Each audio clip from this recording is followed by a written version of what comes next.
আমরা গত ক্লাসে বেদের কিছু শান্তিমন্ত্র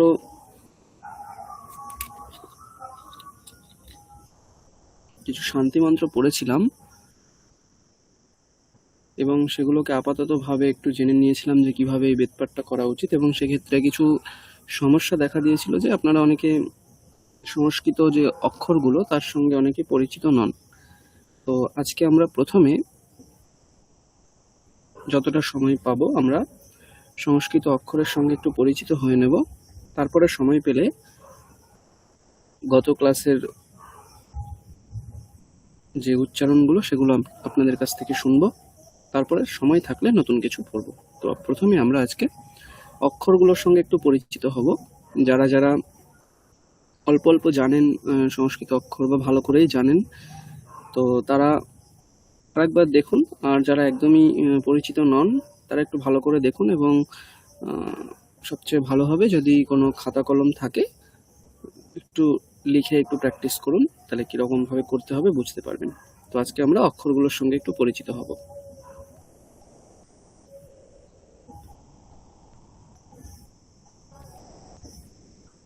আচ্ছা, স্লাইড দেখা যাচ্ছে? হ্যাঁ স্যার, দেখা যাচ্ছে। আচ্ছা,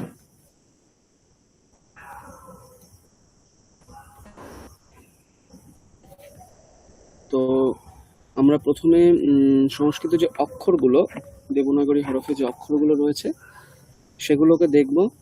তারপর তার সঙ্গে আকার, হ্রস্ব, ইকার এগুলো যেভাবে দিতে হয় সেটা দেখব। তারপরে কিছু উচ্চারণ স্থান রয়েছে আমাদের, কোন স্থান থেকে কোন অক্ষর উচ্চারিত হয় সেটা দেখব।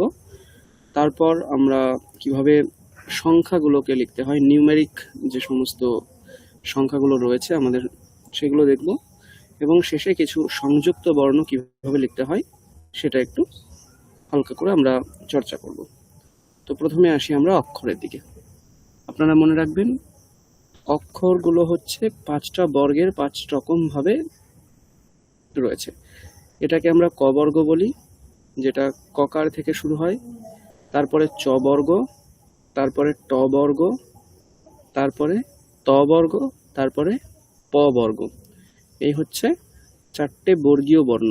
ওই জন্য আমরা অনেক সময় বলি না বর্গীয় ব, এটাকে আমরা বর্গীয় ব বলি, বা এটাকে আমরা বর্গীয় জ বলি না, বাংলায় বলি বর্গের জ। ওটা অ্যাকচুয়ালি বর্গীয় জ।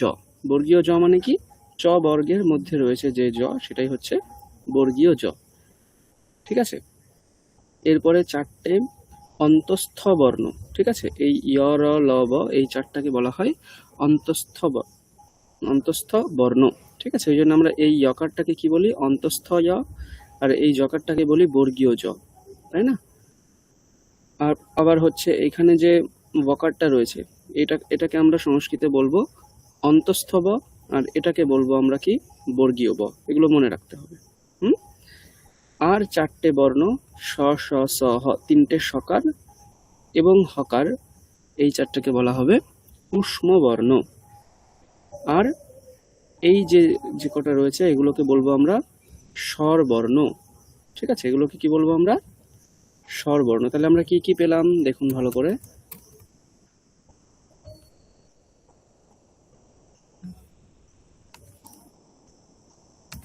আমরা কি কি পেলাম, কিছু পেলাম স্বরবর্ণ, তারপরে কিছু পেলাম বর্গীয় বর্ণ, তাই তো? বর্গীয় বর্ণ কটা পেলাম আমরা, বর্গীয় বর্ণ কটা পেলাম, 5টা। কি কি, ক বর্গ, চ বর্গ, ট বর্গ, ত বর্গ, প বর্গ, তাই তো? এগুলো সব হচ্ছে বর্গীয় বর্ণ। প্রত্যেকটা বর্গে কটা করে বর্ণ আছে, প্রত্যেকটা বর্গেতে 5টা করে বর্ণ আছে, তাই তো? এরপরে আমরা কি পেলাম, কিছু আমরা পেলাম 4টে অন্তঃস্থ বর্ণ।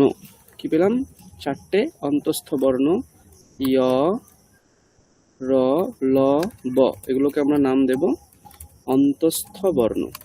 ঠিক আছে, তারপরে আছে 4টে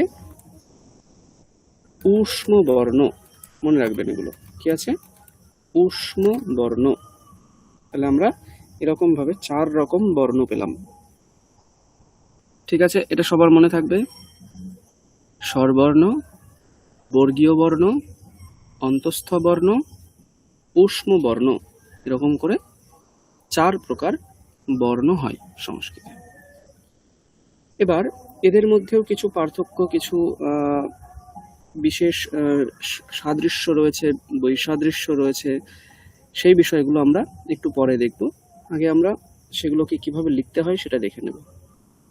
তাহলে আমরা অকার থেকে শুরু করব। যেহেতু মাউসে লিখছি, এটা ঠিকঠাক লেখা নাও হতে পারে, ওই জন্য আমি আপনাদেরকে এখানে দেখিয়ে দিলাম। ওই জন্য লেখাটা আমরা এমনি প্র্যাকটিস করছি।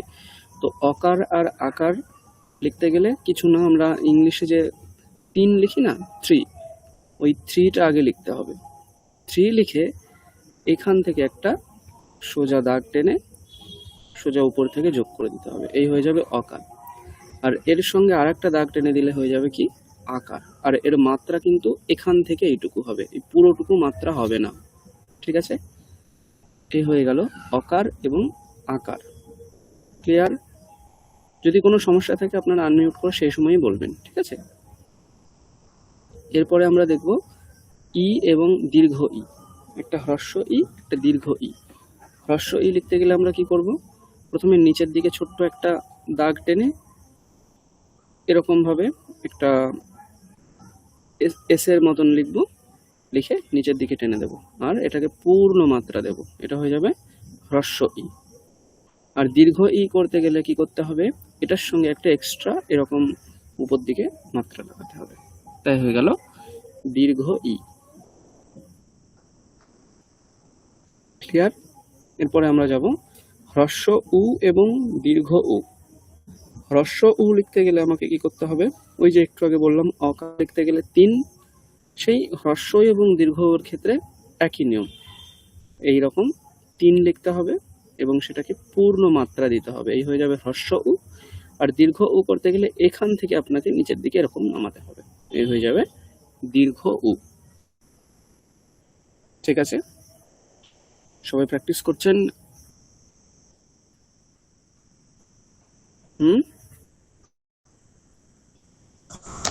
হ্যাঁ স্যার। হ্যাঁ আচ্ছা, করছি, মজা লাগছে স্যার। সুন্দর। ঠিক। আচ্ছা, এরপরে আমরা রিকার লিখব। রিকার সংস্কৃতে 2 রকম। ঠিক আছে, একটা দীর্ঘ রি আর একটা হ্রস্ব রি। এই যে আমরা বলি না কৃতার্থ, পিতৃ, মাতৃ, এগুলো হচ্ছে হ্রস্ব রিকার। দীর্ঘ রি কোথায়, খুব বহু মানে রেয়ার আমরা দেখতে পাই দীর্ঘ রিকার। তার একটা উদাহরণ হচ্ছে যে কোনো ওই রিকারান্ত যে সংস্কৃত শব্দগুলো রয়েছে, যেমন পিতৃ শব্দ, তার ষষ্ঠীর বহু বচনের রূপ হয় পিতৃনাম। ওই পিতৃনাম লিখতে গেলে ওখানে যে তয় রিকারটা লিখি সেটা দীর্ঘ রি লিখি, ওই জন্য উচ্চারণ করতে হয় পিতৃনাম। ঠিক আছে, পিতৃনাম উচ্চারণ করতে হয় না, পিতৃনাম, ওটা দীর্ঘ রি। ঠিক আছে, সেটা কিভাবে লিখতে হয় দেখি। রিকার লিখতে গেলে আমরা প্রথমে কি করব, একটা মাঝখান থেকে সোজা দাগ টানবো, সরল রেখা টেনে ওটাকে এই রকম করব, একটা উপর দিকে আর একটা নিচের দিকে এরকম করব, এই হয়ে যায় কিন্তু সংস্কৃতে তয় রফলা। তয় রফলা এরকম লিখি আমরা সংস্কৃতে। ঠিক আছে, তারপরে এখান থেকে একটা উপর দিকে নামিয়ে নিচে খণ্ডত্ব টাইপের বানাতে হবে। ঠিক আছে, এই হয়ে যাবে দীর্ঘ হ্রস্ব রি। ঠিক আছে, মনে থাকবে। এরপরে এই যে খণ্ডত্বটা বানিয়েছিলাম, এটাকে এই অংশটাকে উল্টে দিলে হয়ে যাবে দীর্ঘ রি। এখানে আপনারা দেখতে পাচ্ছেন একটু অন্যরকম লেখা আছে, তো আমরা এইরকমই লিখবো, আমি যেমন লিখছি তেমন লিখবেন। ঠিক আছে, এই যে অংশটা আছে এটাকে উল্টে দিলে হয়ে যাবে দীর্ঘ রি। কিরকম, প্রথমে আমরা একটা মাত্রা দেব, সোজা একটা সরল রেখা আনবো নিচের দিকে, তারপরে তয় রফলা যেভাবে লিখতে হয় এটা, এবং নিচে এটা দিয়ে এই দিক থেকে যেটা আমরা উপর দিকে উঠিয়েছিলাম এইখান থেকে আর একটা এই রকম দেবো, তাহলে হয়ে যাবে দীর্ঘ রিকার। ক্লিয়ার? হ্রস্ব রি এবং দীর্ঘ রি। ঠিক আছে, আচ্ছা, আপনারা বুঝতে না পারলে আর একবার জিজ্ঞাসা করে নেবেন, আমি একটু তাড়াতাড়ি করবো, কারণ একটা ক্লাসের মধ্যে অনেকটা বিষয় স্যার, এই আমাদের হ্রস্বরি যেটা, সেখানে কি নিশ্চয় গোল মতো দিতে হবে? হ্যাঁ বলুন। স্যার ওই যে প্রথম লিখলেন না হ্রস্বরি, ওটা কি নিচে এরকম একটা খন্দরটার মতো দিয়ে নিচে কি গোল? হ্যাঁ হ্যাঁ, আমি যেমন দেখালাম তেমন ভাবে লিখবেন, আচ্ছা আচ্ছা। এইরকম। স্যার এটা এটা আরেকবার একটু রিপিট করবেন স্যার, হরস্বরীটা এই তো দীর্ঘরিটা। এই তো রিকার। এরপরে এইটাকেই উপর দিকে উঠিয়ে হুম এইটা হচ্ছে দীর্ঘ রি, আর এই অংশটাকে উল্টে দিলে হয়ে যাবে হ্রস্ব রি। কিরকম? এরকম দিলাম আমরা এইটা, এই রকম গিয়ে এইটা হচ্ছে হ্রস্ব রি। এই যে এই আমরা খণ্ডত্ব লিখি না এরকম, সেইটা এখানে আসবে। বোঝা গেল? এই অংশটাই শুধু পার্থক্য, এখানে এটা হবে এরকম। স্যার এটা দীর্ঘরি? হ্যাঁ, এইটা হচ্ছে দীর্ঘরি, এইটা দীর্ঘরি, আর এটা হচ্ছে হ্রস্বরি। যেটা খণ্ডত্বর মতন থাকবে শেষের দিকে সেটা হচ্ছে হ্রস্ব, এবং যেটা শেষের দিকে এরকম রিকারের মতন দেখাচ্ছে ওটা হচ্ছে দীর্ঘ। ক্লিয়ার?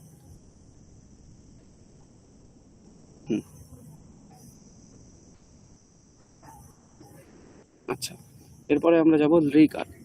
রিকারেরও সংস্কৃতে ব্যবহার রয়েছে। আমরা বাংলায় খুব কম পাই রিকারের ব্যবহার, কিন্তু আমরা যেহেতু যখন আদর্শ বর্ণ পরিচয় ইত্যাদি পড়ি তখন ওই যে রিকার, ওই ডিগবাজি খাই সব দেখি না, তো ওই রিকারের ব্যবহার বাংলাতে খুব কম, কিন্তু সংস্কৃতে রয়েছে। অনেক শব্দ রয়েছে যেটা রিকার দিয়ে ব্যবহার হয়। তো সেটাকে কি করতে হয়, তার জন্য আমরা বাংলায় যেমন লকার লিখি, সেই লকারটাকে একটু ডিজাইন করে লিখতে হবে। কিরকম? এরকম ভাবে সুন্দর করে একটা ডিজাইন করে, এখানে ছাড়লে চলবে না, এখান থেকে সোজা নিয়ে নিচের দিকে নিয়ে এসে একটা রিকার বানিয়ে দিতে হবে, এবং শেষে এইখান থেকে ওটা উপরের সাথে মেলাতে হবে। এই হয়ে যাবে রিকার। ক্লিয়ার? আপনারা কলমে লিখলে একটু ঠিকঠাক করে পেন দিয়ে লিখবেন, আমি মাউসে লিখছি বলে ঠিকঠাক আসছে না, কিন্তু এটাকে সুন্দর করে লিখবেন।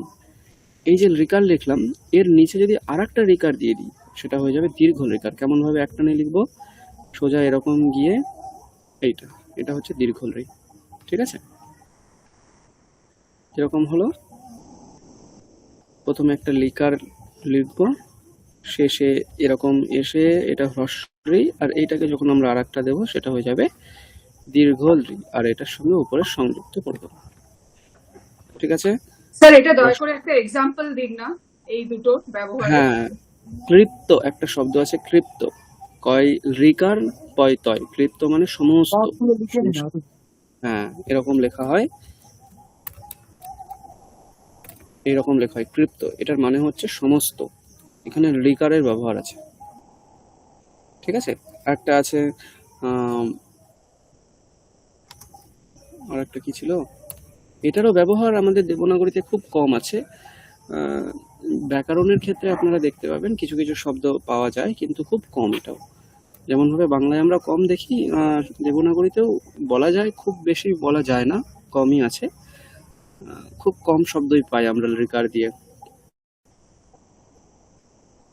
আর একটা খুব সুন্দর শব্দ ছিল, আপনাদের খেয়াল আসছে না? হ্যাঁ, তবল, তবল রিকারহা, এরকম একটা শব্দ আছে, তব রিকারহা।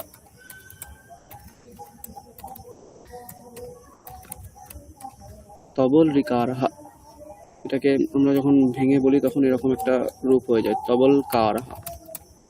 তবল কার মানে রিকার তোমার, এরকম একটা তার অর্থ। ঠিক আছে? এরকম একটা শব্দ পাওয়া যায়, তবল কারহা বলা হয় ওটা। ঠিক আছে? আচ্ছা, আমরা এগোই। এরপরে একার। একার লিখতে গেলে আমরা কি করব? একার লিখতে গেলে প্রথমে একটা সরল রেখা টেনে এদিক থেকে একটা সোজা আর একটা একটু অ্যাঙ্গেল, এটাকে করে শেষের দিকে ছোট্ট করে একটা উপর দিকে মেশালে দেখতে জিনিসটা খুব সুন্দর হয়, ছোট্ট করে উপর দিকে থাকবে। আর এটা যেখানে শেষ হয়েছে ঠিক সেই সোজা আপনাকে একটা উপর থেকে নিচে নামাতে হবে, নামিয়ে এই যে লেভেলটা, এই লেভেলে এসে আপনাকে একটা ছোট্ট করে নিচের থেকে উপর দিকে দিয়ে দিতে হবে। এই হয়ে যাবে একার। কিরকম? প্রথমে উপর থেকে নিচে, তারপরে একটু অ্যাঙ্গেল, তারপরে একটু সামান্য উপরে, তারপরে উপর থেকে নিচে, এই লেভেলে এসে সামান্য এরকম, এবং সেটাকে সংযুক্ত করতে হবে। এই হয়ে যাবে একার। ওইকার লিখতে গেলে আর কিচ্ছু না, একারের সঙ্গে একটা এই মিশিয়ে দিলাম, হয়ে গেল ওইকার। ঠিক আছে? এবারে দেখবো আমরা ওকার। ওকার আমরা আগেই করে নিয়েছি। ওকার লিখতে গেলে অনেকগুলো জিনিস একসঙ্গে করতে হয়। কি কি দেখুন, প্রথমে আমরা 3, ইংলিশে যে 3 লিখেছিলাম, তারপরে আমরা বানাবো অকার। এই হয়ে গেল অকার। অকারের পরে আরেকটা যখন আমরা মাত্রা টানবো হয়ে গেল আকার। এরপরে যখন আমরা একটা উপর দিকে টানবো সেটা হয়ে যাবে ওকার। তারপরে আমরা এরপরে যখন আরো একটা উপর দিকে টানবো সেটা হয়ে যাবে ঔকার। ঠিক আছে? অ, আ, ও, ঔ, এই 4টে প্রায় একই রকম, এর মধ্যে খুব সামান্য সামান্য পার্থক্য। পরিষ্কার? অকার, তারপরে লিখতে হবে আকার, তারপরে লিখতে হবে একটা উপর দিকে থাকলে ওকার, দুটো উপর দিকে থাকলে ঔকার। ঠিক আছে? আচ্ছা, এরপরে আমরা স্বরবর্ণ পড়ে নিলাম, এরপরে আমরা পড়বো ব্যঞ্জন বর্ণ। দেখি ব্যঞ্জন বর্ণ দেখি। প্রথমে রয়েছে ককার। ককার লিখতে গেলে আমরা কি করব? ককার লিখতে গেলে আমরা প্রথমে একটা সোজা দাগ টেনে নেব। দাগ টেনে নিয়ে এখান থেকে একটা এরকম অর্ধবৃত্তাকার করব এবং সেটাকে আমরা ছাড়বো না, ওখান থেকে সোজা নিয়ে গিয়ে এরকম করব। অথবা এটাকে আপনি এরকম না করে আরো একটা করতে পারেন, এই অর্ধবৃত্তাকারটা উপর দিকে মিশিয়ে দিতে পারেন, তাহলে আরো সুন্দর লাগবে দেখতে। কিরকম? এরকম দাগ দিয়ে এই যে অর্ধবৃত্তাকারটা করেছেন এটাকে উপর দিকে নিয়ে যান, উপর দিকে নিয়ে গিয়ে এরকম করুন, তাহলে দেখবেন আরো দেখতে ভালো লাগবে। এই হয়ে গেল ককার। কিরকম হলো? প্রথমে সোজা দাগ, তারপরে অর্ধবৃত্তাকার কিন্তু উপর দিকে উঠাচ্ছি, উঠিয়ে এরকম টেনে দিচ্ছি। এই হয়ে গেল ককার। এরপরে আমরা দেখব খকার। খকার লিখতে গেলে কি হবে? আমরা ওই যে একার লিখছিলাম, একার থেকে একটু অন্য। আমরা প্রথমে এরকম লিখব, লিখলাম, লিখে এই যে অংশটা রয়েছে এখান থেকে ছোট্ট একটু উপর দিকে উঠিয়ে সেইখানে গিয়ে পুরো একটা মাত্রা যোগ করে দিলাম, করে দিয়ে এইটাকে একটা সুন্দরভাবে গোল বানিয়ে দিলাম, তাহলে হয়ে গেল খকার। কি করলাম?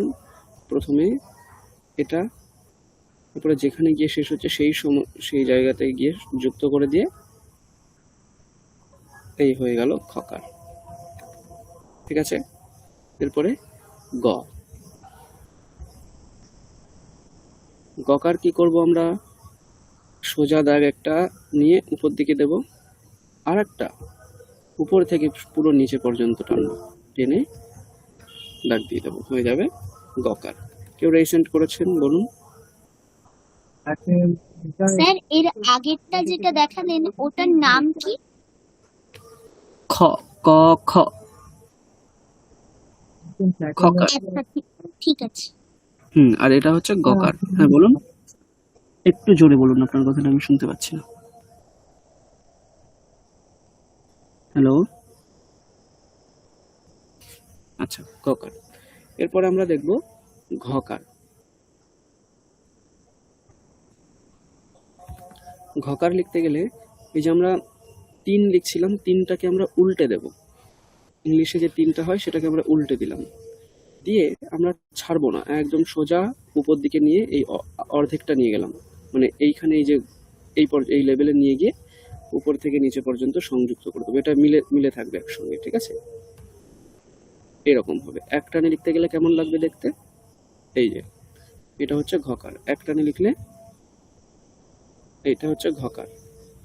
ঠিক আছে? এরপরে ন। এটাকে আমরা উচ্চারণ কেমন করি? ঙ উচ্চারণ করবো আমরা, ঙ। ঠিক আছে? ঙ কিভাবে লিখবো? উপরের মাত্রা দিলাম, ছোট্ট করে একটা নিচের টানবো, এটা বেশি বড় নয়, ছোট। তারপরে এরকম ঘুরিয়ে ডকার লিখবো, এটা হচ্ছে সংস্কৃতের ডকার। এই ডকার লিখে এখানে একটা গোল বিন্দু দেবো আমরা, হয়ে যাবে ঙকার। ক খ গ ঘ ঙ, তাহলে ক বর্গ হয়ে গেল আমাদের। এরপর চ বর্গ। চ বর্গ দেখতে গেলে আমাকে কি করতে হবে? প্রথমে একটা মাত্রা দিয়ে নিলাম, এখান থেকে একটা সোজা উপর থেকে নিচে টেনে নিলাম, এরপরে এখান থেকে ছোট্ট করে একটা দেব, এইভাবে গিয়ে গোল করে এখানে মিশিয়ে দেব। ঠিক আছে? মাত্রা উপর থেকে নিচে, তারপরে একটা ছোট আর সেই পরিমাণ একটা গোল, দেখতে যাতে ভালো লাগে। এই হয়ে গেল চকা। ক্লিয়ার? স্যার এটা কি? এটা হচ্ছে চ চ ছ চ ছ সেই চ। ঠিক আছে, এই যে এই চকার লিখছি আমরা এখন, এটা এটা ঠিক আছে। এরপরে ছ, ছকার লিখতে গেলে আমরা কি করব, সেই রকম উল্টো তিন যেটা লিখছিলাম সেই উল্টো তিনটাকে আরো এক্সটেন্ড করব। এই এই উল্টো তিনটা একদম উপর পর্যন্ত নিয়ে গিয়ে ওই লেভেলে গিয়ে আমরা ঘুরিয়ে এরকম নিচের দিকে টেনে দেব, টেনে দিয়ে এটাকে উপরের মাত্রার সঙ্গে মিলিয়ে দেব। ঠিক আছে, তাহলে উল্টো তিন সেটাকে একদম উপরে নিয়ে গিয়ে ঘুরিয়ে এই দিকে টেনে দিলাম আর সেটাকে মাত্রার সঙ্গে মিলিয়ে দিলাম, হয়ে গেল ছকার। এরপরে হচ্ছে জকার, বর্গীয় জ, এটাকে আমরা কি বলি, বাংলায় বলি বর্গের জ, উচ্চারণটা কি হবে বর্গীয় জ, কারণ এটা বর্গের মধ্যে থাকে বলে এটাকে আমরা বলি বর্গীয়। তাহলে এই জকার লিখতে গেলে ঠিক চকার যেমন লিখেছিলাম, চকার লিখতে গিয়ে আমরা আগে এটা দিয়ে তারপরে এটা দিয়েছিলাম, কিন্তু জকার লিখতে গিয়ে আমরা আগে এটা দেব তারপরে এটা দেব, বাকি মিলিয়ে দেব। এই হয়ে গেল বর্গীয় জ। ঠিক আছে, আগে একটা অর্ধগোলাকার নিচের থেকে উপর দিকে, তারপরে ওটাকে যোগ করে দেব, হয়ে গেল বর্গীয় জ। এরপরে ঝকার, ঝকার লিখতে গেলে আমরা ওই যে হ্রস্ব ইকার লিখেছিলাম সেই হ্রস্ব ইকারটাকেই আমরা প্রথমে লিখব। কিভাবে লিখেছিলাম, একটা মাত্রা ছোট্ট একটা নিচের দিকে, তারপরে এরকম দুটো গোল করে একদম নিচে টেনে নিয়েছিলাম, এ হয়ে গেল হ্রস্ব ইকার। এই হ্রস্ব ইকারটাকে যখন আমরা সরল রেখার সঙ্গে যুক্ত করব হয়ে যাবে ঝকার। তাহলে আমরা এই ঝকার লিখলাম। এরপরে চ ছ জ ঝ ঞ, সেই ঞকারটা লিখবো আমরা এখন। ঞকার লিখতে গেলে আমরা কি করব, প্রথমে একটা অর্ধগোলাকার এই দিকে মুখ করে টানবো, টেনে ওটা ঠিক মিডিল থেকে আমরা ছোট্ট একটা দাগ টেনে সরল রেখার সঙ্গে যুক্ত করে দেবো, হয়ে গেল ঞ। চ ছ জ ঝ ঞ, এই ঞকারটা আমরা লিখে ফেললাম। তাহলে আমাদের কি কি হলো, আমাদের ক বর্গ এবং চ বর্গ হয়ে গেল। এরপরে আমরা দেখব ট বর্গ। ট বর্গটা খুবই সোজা, সবচেয়ে সোজা হচ্ছে ট বর্গ। ট বর্গ লিখতে গেলে আমাকে প্রথমে একটা মাত্রা ছোট্ট একটা দাগ দেব এবং একটা বড় অর্ধগোলাকার নিচের দিকে টেনে দেবো। এই হয়ে গেল টকার। ঠকার লিখতে গেলে অনেকটা এরকম করেই আমরা লিখব। যেমন দেখুন, ঠকার লিখতে গেলে আমরা কি করব, যেমন টকার লিখছিলাম একটা দাগ ছোট্ট করে একটা নিচের দিকে টেনে এইটাকে আমরা পুরো এক্সটেন্ড করে মিশিয়ে দেবো, একদম পুরো গোল করে দেবো। কিরকম, এইরকম একদম পুরো এখানে এনে মিশিয়ে দেবো, এই হয়ে গেল ঠকার। ঠিক আছে, তাহলে টকার হলে এইটুকু থাকতো আর ঠকার হলে একদম এইখানে এসে মিশিয়ে দিলাম, এই হয়ে গেল ঠকার।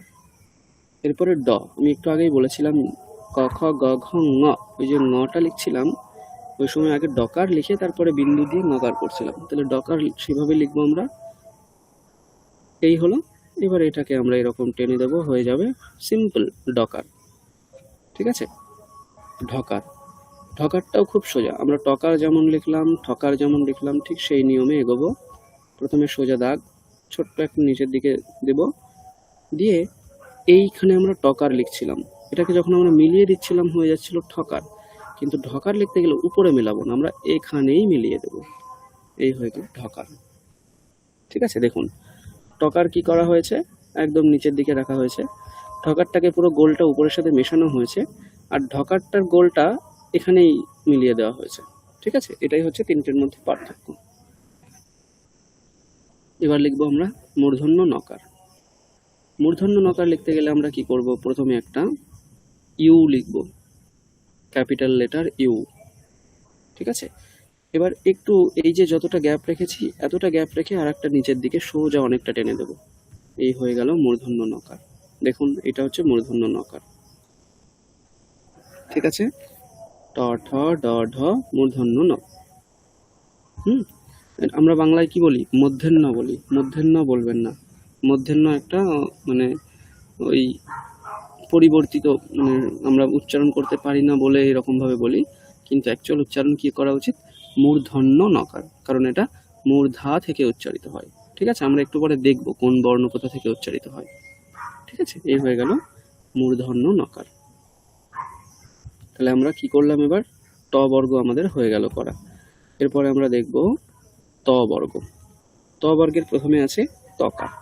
তকার লিখতে গেলে প্রথমে সোজা দাগ, তারপর একটা সোজা সরল রেখা টানলাম, একটু উপর থেকে, একদম মিডিল থেকে করবেন না, একটু উপর থেকে আমরা এই দিকে একটা সরল রেখা টেনে নিচের দিকে টেনে দিলাম, এই হয়ে গেল তকার। ক্লিয়ার? এবার এটাকে আপনারা কি করতে পারেন, এটাকে এরকম ভাবে গোলও করে দিতে পারেন, দুরকমই। এই করলাম একটা সোজা সরল রেখা, একটু উপর থেকে আমরা এরকম ভাবে গোলও করে দিতে পারি, এই হয়ে যায় তকার। ঠিক আছে, এরপরে করব আমরা থ। থকার লিখতে গেলে আমরা কি করব, প্রথমে এখানে কিন্তু এটা অবশ্যই দিতে হবে, এখানে গোলটা অবশ্যই দিতে হবে। এইখানে একটা গোল দিয়ে আমরা এই রকম ভাবে এগিয়ে মিডিল পর্যন্ত নেব, নিয়ে উপরের সঙ্গে মিশিয়ে দেবো, এই হয়ে গেল থকার। এটার কিন্তু আর পূর্ণ মাত্রা নেই, এটা হচ্ছে অর্ধ মাত্রা। ঠিক আছে, এই হয়ে গেল থকার। কি করলাম, এই যে এই হচ্ছে থকার। ত থ হয়ে গেল। এরপরে কি, দকার। এরপরে হচ্ছে দ।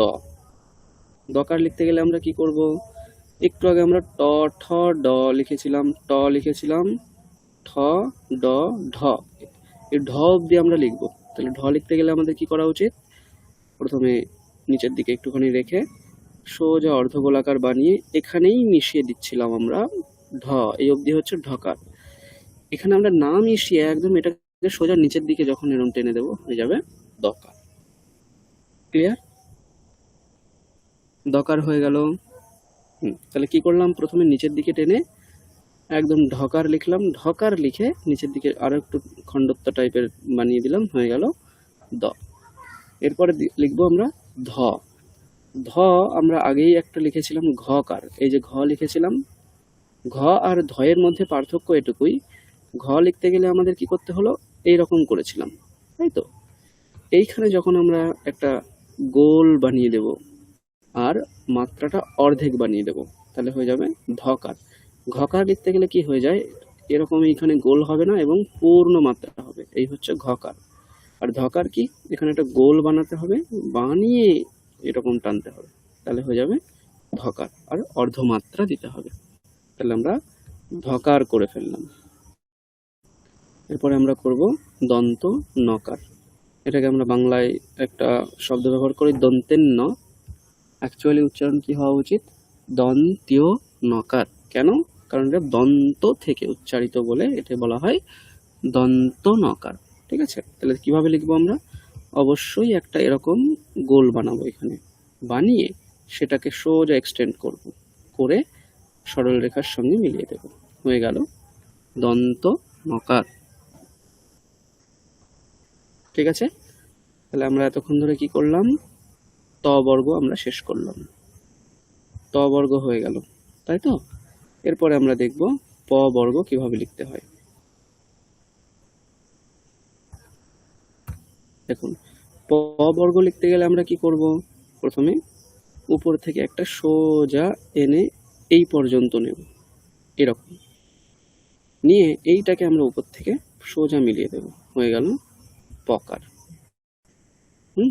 ফকার লিখতে গেলে এই যে এখানে মিলিয়ে দিচ্ছিলাম, এটাকে আমরা এক্সটেন্ড করে এইরকম বানিয়ে দেব, তাহলে হয়ে যাবে ফকার। কি করলাম, এই হচ্ছে প, আর এইটাকে সোজা এরকম যখন দেব হয়ে যাবে ফ, আর এটা হচ্ছে পূর্ণ মাত্রা। ঠিক আছে, তাহলে প হয়ে গেল, ফ হয়ে গেল। এরপরে আমরা কি দেব, বর্গীয় ব। বর্গীয় ব, দেখবেন আসামিতে যারা আসামিয়া ভাষায় কথা বলে ওনারা দেখবেন অনেক এই বর্গীয় বয়ের বহুল ব্যবহার করে। বর্গীয় বকারকে মানে ওই পেট কাটা বয়ের মতনই ব্যবহার করে বাংলায়, মানে ওরা এরকম বকার লেখে। আমরা যেমন বাংলায় লিখলে এরকম ভাবেই বকার লিখি, ওরা কি করে এইখান থেকে আপনারা হয়তো খেয়াল করেছেন এইরকম বকার লেখে। ঠিক আছে, এটা হচ্ছে বর্গীয় ব।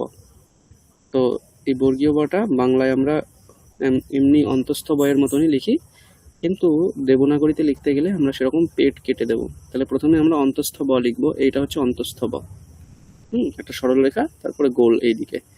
এবার এই দিক থেকে একদম এই যে সংযুক্ত হয়েছে এখানে, এইখানে এসে মেশাবো, তাহলে হয়ে যাবে ব। এটা হয়ে গেল বর্গীয় ব। ঠিক আছে, এরপর আমরা দেখব ভকার। ভকারটা একটু কঠিন আছে, তাহলে আমরা বকার করে নিলাম। এবার ভকার দেখব। ভকারে দুটো অবশ্যই গোল থাকতে হবে, এইখানে একটা গোল থাকতেই হবে এবং এখানে এসেও একটা গোল থাকতেই হবে। যদি এই দুটো গোল না থাকে তাহলে সেটা কি হয়ে যাবে? মকার হয়ে যাবে। আমি দেখাবো একটু পরে। ঠিক আছে, এই হচ্ছে ভকার। ভকারের পূর্ণ মাত্রা হয় না, এই জন্য আমরা অর্ধমাত্রা দেব। ঠিক আছে, এখানে দেখুন পূর্ণ মাত্রা নেই, অর্ধমাত্রা আছে। এই হয়ে গেল ভকার।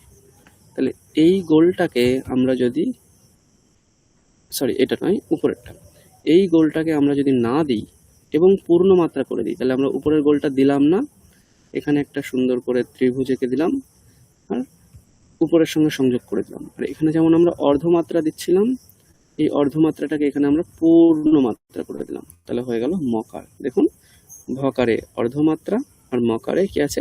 পূর্ণ মাত্রা। ভকারের এখানে গোলটা আছে, মকারে কিন্তু এখানে কোনো গোলটা নেই। ক্লিয়ার? এই হয়ে গেল ভ এবং ম। তাহলে আমরা এতক্ষণ ধরে কি করলাম? প বর্গের সবগুলো করে ফেললাম। এরপরে আমরা দেখব অন্তস্থ বর্ণগুলো। অন্তস্থ বর্ণ কি কি আছে? 4টে, য়, র, ল, ব। সেইগুলো আমরা দেখব। ইয়কার। ইয়কার লিখতে গেলে আমরা কি করব?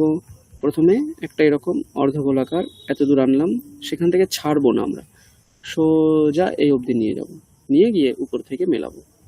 এই হয়ে গেল ইয়কার। ঠিক আছে, এটা একটু নিচের দিকে বেশিক্ষণ যাবে।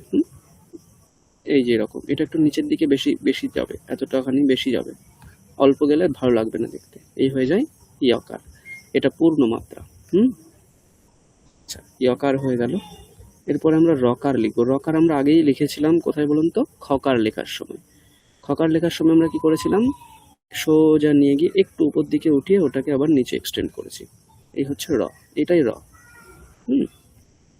এটাকে রকার বলা হয়। ব্রাহ্মী লিপি আমরা শিখেছিলাম, যেমন দেবনাগরী লিপি হয় এরকম দেবনাগরীর অনেক, মানে যেটা দেবনাগরীর আগেও ছিল এবং তার সময়েও ছিল, এরকম অনেক রকম লিপি আছে। যেমন ব্রাহ্মী লিপি, সারদা লিপি, হ্যাঁ, নাগরী লিপি, নন্দী নাগরী লিপি, মোদি লিপি, এরকম অনেক রকম লিপি রয়েছে। তা একটা লিপির নাম হচ্ছে ব্রাহ্মী লিপি। ওই ব্রাহ্মী লিপিতে রকারকে কি করা হয়? সুন্দর একটা সুতোর মতন এরকম টেনে দেওয়া হয়। কিরকম? এরকম টেনে দেওয়া হয়, এটা হচ্ছে রকার। অনেকটা সুতো যেন নিচের দিকে এরকম ছড়িয়ে আছে, এটা হচ্ছে রকার। ঠিক আছে, আচ্ছা। এরপরে আমরা দেখব ল। ল আমরা আগেই দেখে নিয়েছি, কখন? রিকার লেখার সময়। রিকারের যে নিচের রিকারটা ছিল, ওই রিকারটা আমরা না দিলে, এই যে রিকারটা দিয়েছিলাম, এই রিকারটা আমরা দেব না, তাহলেই হয়ে যাবে লকার। কিরকম? এইটা দিয়ে উপরে মিলিয়ে দেব, হয়ে গেল লকার। ঠিক আছে, 3 লিখবো, 3 এই নিচের দিকে করে 3 লিখবো, তাহলে হয়ে যাবে লকার। ক্লিয়ার? এরপরে আমরা লিখবো বকার। এই বটা কিরকম? ব, অন্তস্থ বকার। এটা হচ্ছে অন্তস্থ বকার। আমি আগেও বললাম এটা হচ্ছে বর্গীয় বকার। দুটোর মধ্যে পার্থক্য কি? শুধু পেটটা কাটা থাকবে না, বাকি এরকম একটা গোলাকার দিয়ে পেট কেটে দিলে হয়ে যাবে বর্গীয়, আর পেট না কাটলে হয়ে যাবে অন্তস্থ। ঠিক আছে, আচ্ছা।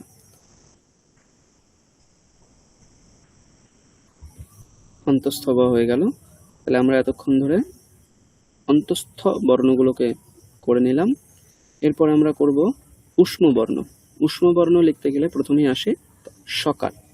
সকারের একটা বিশেষত্ব হচ্ছে, বাংলায় যেমন হয়াকার লিখি আমরা, সেটাই লিখব হ আর আকার। এটাই হচ্ছে সংস্কৃত তালব্য সকার। ঠিক আছে, তাহলে তালব্য স আকার কিভাবে লিখবো? এরপরে আর একটা এরকম দিতে হবে, তাহলে হবে তালব্য স আকার। ঠিক আছে, অবশ্যই এইখানে এই গোলটা দিতে হবে। এটা হচ্ছে তালব্য সকার। ঠিক আছে, এইটা হচ্ছে এইরকম ভাবে তালব্য স। দেখুন আমাদের বাংলার সঙ্গে অনেক মিল আছে। বাংলায় আমরা কি করি? এরকম লিখি, তাই তো? বাংলায় এরকম লিখি, এইটাকেই একটু যদি আমরা এই দিকে এরকম লাগিয়ে দিই, আর এইটাকে যদি আমরা এই যে গোলটা দিয়েছি এই গোলটা আমরা যদি এইখানে দিই, তারপরে এই যে এক্সটেন্ড করেছি সেই এক্সটেন্ডটা এইখানে করি আর মিলিয়ে দিই, তাহলে সেই বাংলার তালব্যস্বই হয়ে যায়। ঠিক আছে, এটা হচ্ছে হয়াকার লিখলে এখানে দুটো অবশ্যই গোল থাকবে, হ্যাঁ, এরকম তালব্যস্ব। সে তালব্যস্বটা স্যার পূর্ণমাত্রা? হ্যাঁ, অবশ্যই তালব্যস্ব পূর্ণ মাত্রা, কিন্তু এখানে অর্ধমাত্রা দেওয়া আছে। ঠিক আছে, তালব্যস্ব পূর্ণ মাত্রা। তালব্যস্বকে আরো অনেক রকম লেখা যায়। যখন আমরা সংযুক্ত বর্ণ লিখি, তালব্যস্ব লিখতে গেলে আমরা একটু অন্যরকম লিখি, ওটাকে এইভাবে লিখি।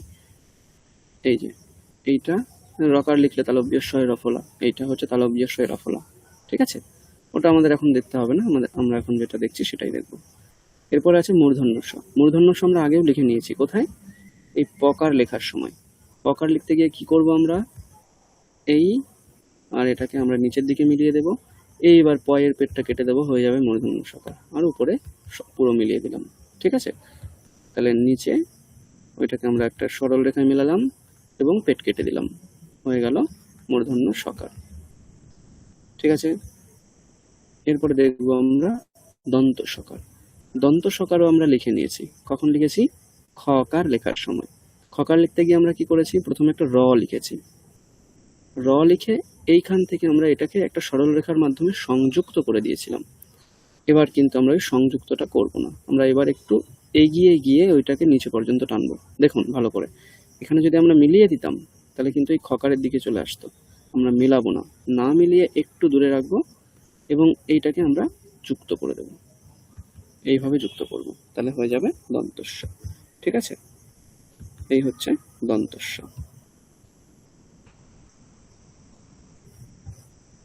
ঠিক আছে, এরপরে আমরা দেখব হকার। তাহলে আমরা তালব্যস্ব, মূর্ধন্য স, দন্ত স তিনটেই দেখে নিলাম। এরপরে দেখব হকার। হকারটা একটু ক্লিষ্ট আছে, ভালো করে দেখে নিন। প্রথমে ছোট্ট একটুখানি নিচের দিকে রাখবো, রেখে একটা সরল রেখা এরকম এদিকে দেব, আর একটা সরল রেখা মাঝামাঝি করে এখানে শেষ করব, পুরোটা নেব না। তারপরে এই যে লেভেলে শেষ করেছিলাম সেই লেভেল থেকে শুরু করে একটা অর্ধগোলাকার আমরা এইভাবে বানাবো। ঠিক আছে, এই হয়ে গেল হকার। প্রথমে কি করলাম, প্রথমে একটা ছোট্ট সরল রেখা, তারপরে এই দিকে একটু টানলাম, এরপরে এটা মাঝামাঝি রাখলাম, রেখে ওই লেভেল থেকে আমরা টেনে দিলাম, হকার।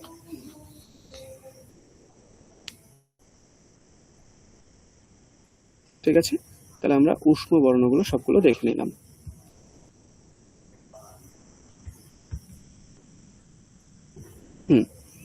এরপরে আমরা একটু এগোবো, আমরা কিভাবে আকার রস্যিকার লিখতে হয় সেটা একবার দেখে নেব।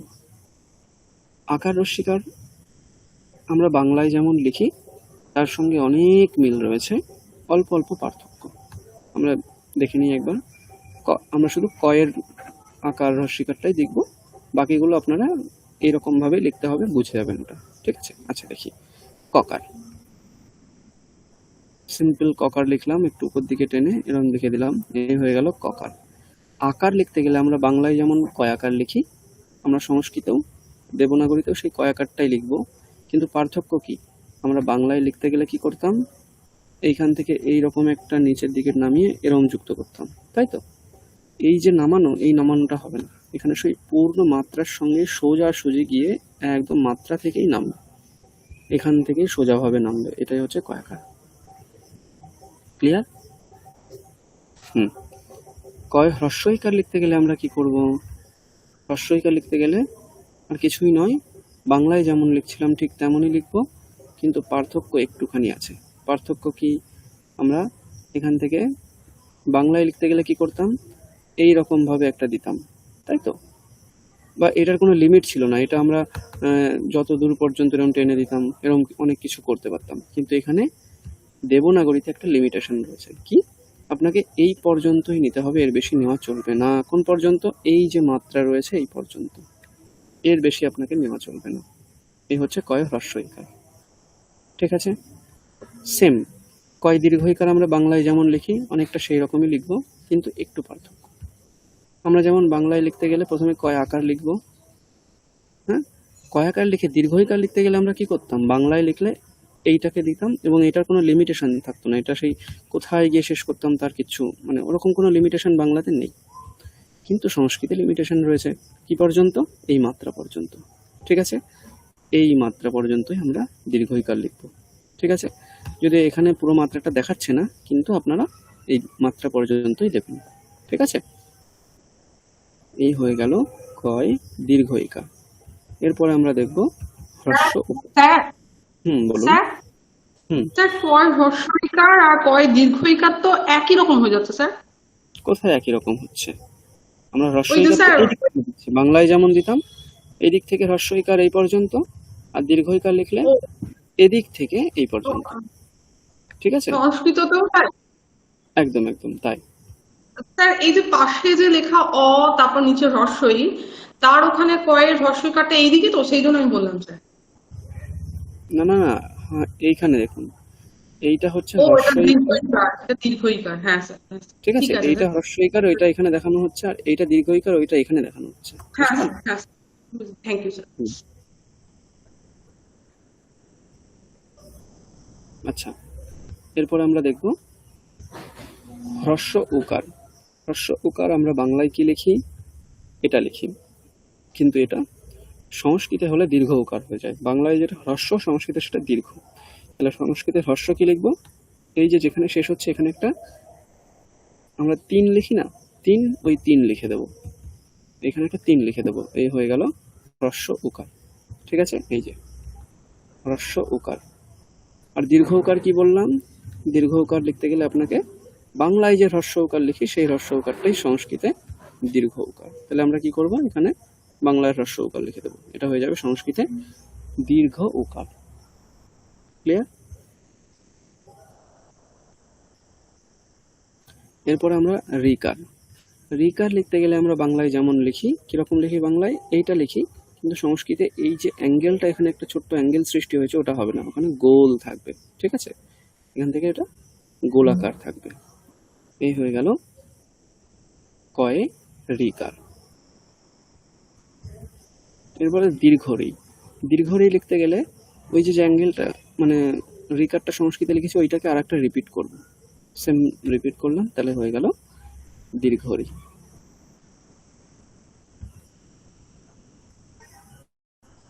এরপরে লিখবো আমরা ঋকার। ঋকার লিখতে গেলে কি করব আমরা? কিচ্ছু না, ছোট্ট করে, খুব বড় নয়, ছোট্ট করে আমরা ওই একটা ঋকার টেনে দেবো, এই হয়ে গেল হ্রস্ব ঋকার, আর এই হয়ে গেল দীর্ঘ ঋকার। ঠিক আছে, ছোট্ট করে নিচে লিখে দেবো।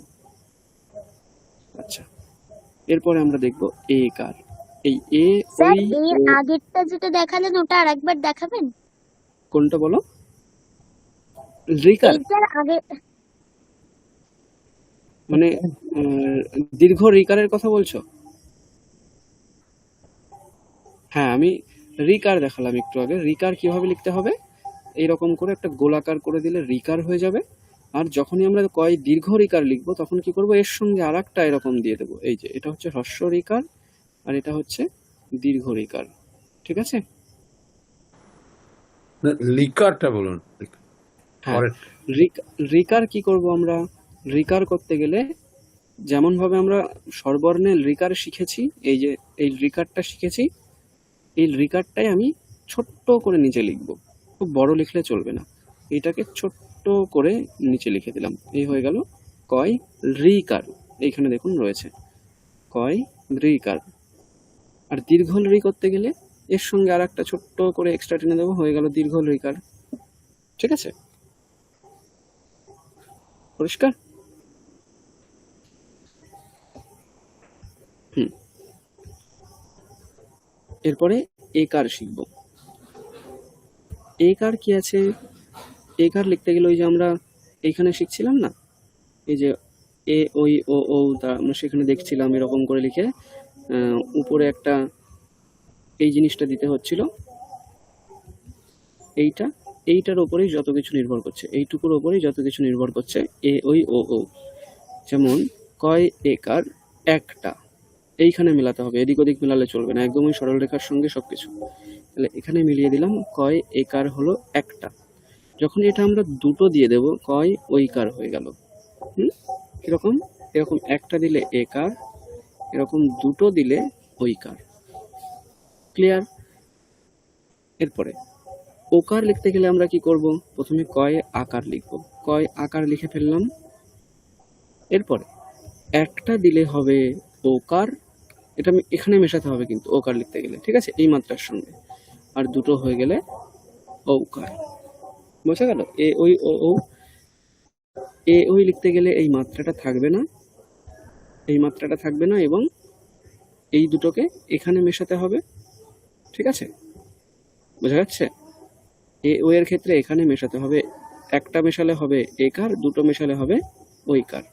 আর যখন ও ও লিখবো, প্রথমে কয়ে আকার দেব, এই মাত্রাটা দিয়ে একটা মেশালে হবে ওকার, দুটো মেশালে হবে ঔকার। এখানে দেখুন রয়েছে কয় একার একটা, কয় ঐকারে আছে দুটো, কয় ওকারে আছে মাত্রার সঙ্গে উপরে একটা, কয় ঔকারে আছে মাত্রার সঙ্গে উপরে দুটো, ঠিক আছে? এরপরে আমরা দেখব অনুস্বার এবং বিসর্গ কিভাবে লিখতে হয়। অনুস্বার বিসর্গ একদম সোজা। অনুস্বার লিখতে গেলে উপরে একটা বিন্দু, বিসর্গ লিখতে গেলে পরে দুটো বিন্দু। এই হয়ে যায় অনুস্বার এবং বিসর্গ, ঠিক আছে?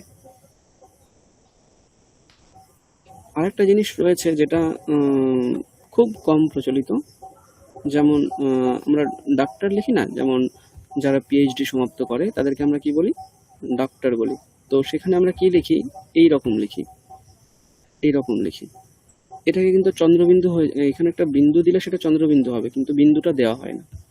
এইটা হচ্ছে ডা, ওই ডাক্তারের যে সংক্ষিপ্ত ফর্ম ডা, ওইটা, সেটা হচ্ছে এই যে এখানে দেখুন রয়েছে। এটাকে খুব প্রচলিত নয়, ওইরকম অ্যাব্রিভিয়েশন ক্ষেত্রে আমরা ব্যবহার করি, তাছাড়া খুব প্রচলিত হয় না এগুলো, ঠিক আছে? ডাক্তার লিখি আমরা, তারপরে ধরুন প্রফেসর লিখি আমরা, প্রো লিখি। প্রফেসরের ক্ষেত্রে এরকম প্রো লিখে আমরা কি করি, ভুল হয়ে গেল,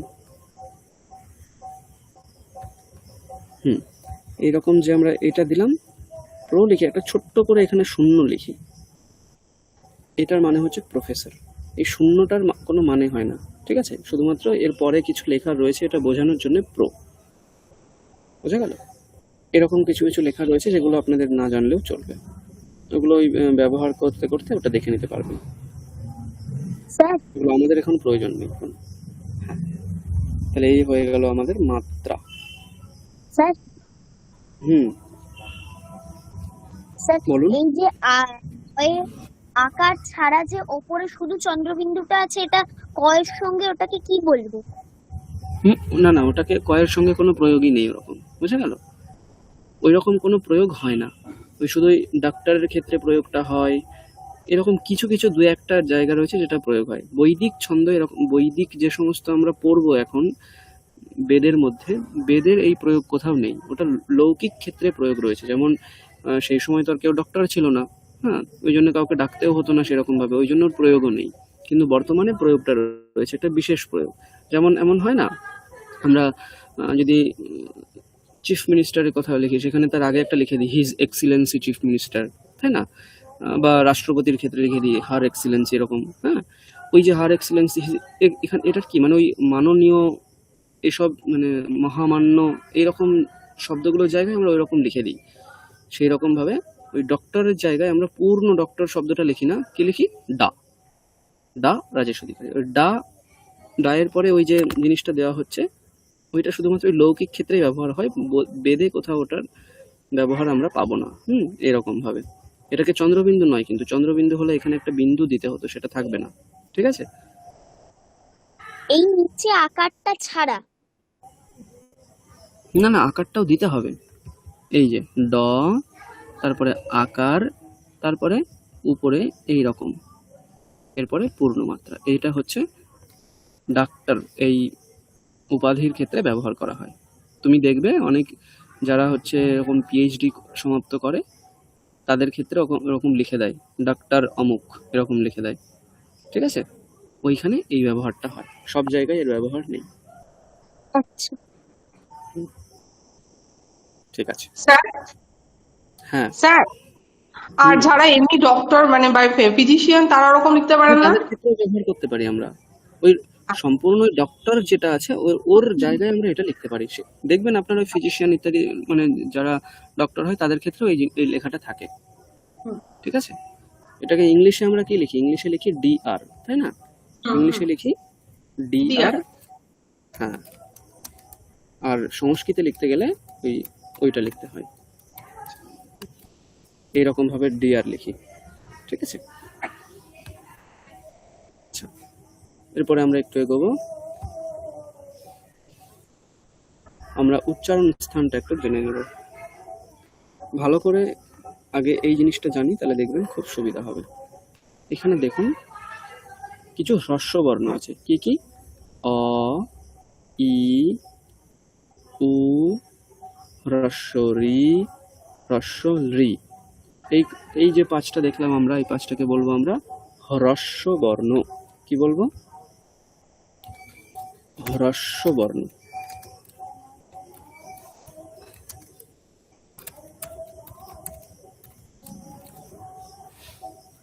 অন্ধকার উপরে, ওই জন্য দেখতে পাচ্ছি না। হ্রস্ব বর্ণ, এটাকে আমরা কি বলবো? হ্রস্ব বর্ণ। এরপরে যেটা রয়েছে আ, ই, উ, রি, রি, এ, ওই, ও, ঔ। এগুলোকে আমরা কি বলবো? এগুলোকে আমরা বলবো দীর্ঘ বর্ণ। ঠিক আছে? কি বলবো? দীর্ঘ বর্ণ। ঠিক আছে? এরপরে ক, গ, এই দুটোকে আমরা কি বলবো? এরকম প্রত্যেকটা বর্গের প্রথম বর্ণ এবং তৃতীয় বর্ণ। চ, জ, ট, ড, ত, দ, প, ব। এই যে প্রথম বর্ণগুলো এবং তৃতীয় বর্ণগুলো, এগুলোর আমরা কি নাম দেব? এগুলোর নাম দেব আমরা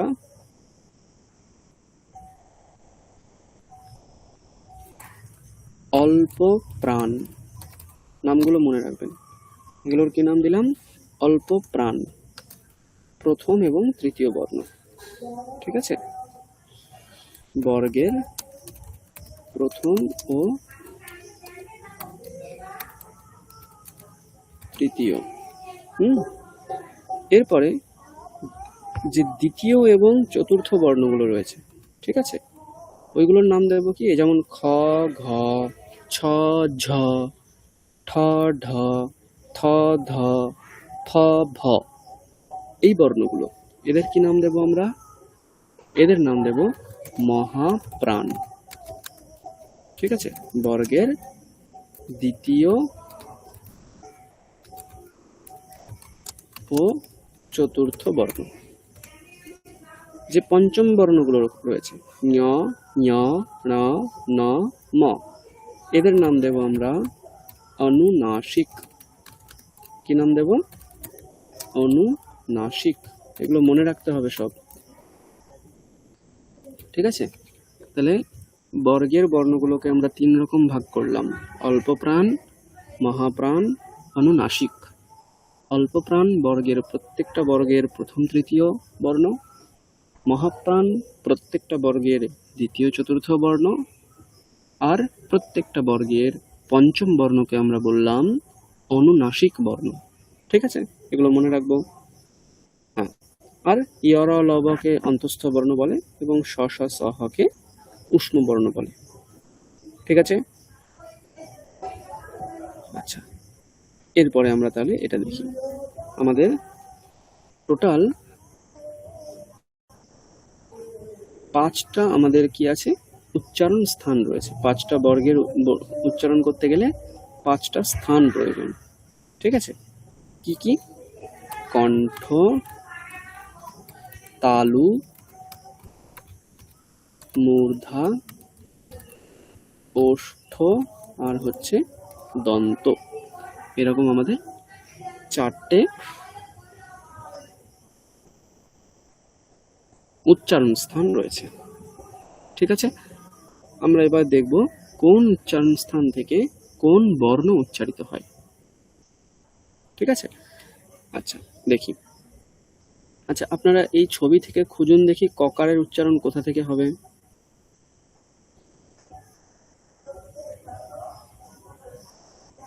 এই ছবি থেকে খুঁজুন ককারের উচ্চারণ কোথা থেকে হবে। স্যার কণ্ঠবর্ণ, কণ্ঠবর্ণ কোথায় লেখা আছে? নিচেই লেখা আছে স্যার। নিচে লেখা আছে। হুম। এইখানটা ভালো করে দেখুন। অ, আ, অয় বিসর্গ, ক বর্গ, হ। এই কটার উচ্চারণ স্থান কি? কণ্ঠ। কণ্ঠ মানে কি? আমাদের গলা। গলা থেকে উচ্চারিত হয় এগুলো। যদিও উচ্চারণের জন্য আমাদের প্রত্যেকটা জিনিসের প্রয়োজন পড়ে, কিন্তু কিছু কিছু বর্ণের উচ্চারণের জন্য কিছু কিছু বিশেষ অঙ্গের প্রয়োজন পড়ে, সেই জন্য তার নামটা এখানে লেখা হচ্ছে, তাই তো? দেখুন, তাহলে কণ্ঠ থেকে আমরা কি কি পেলাম?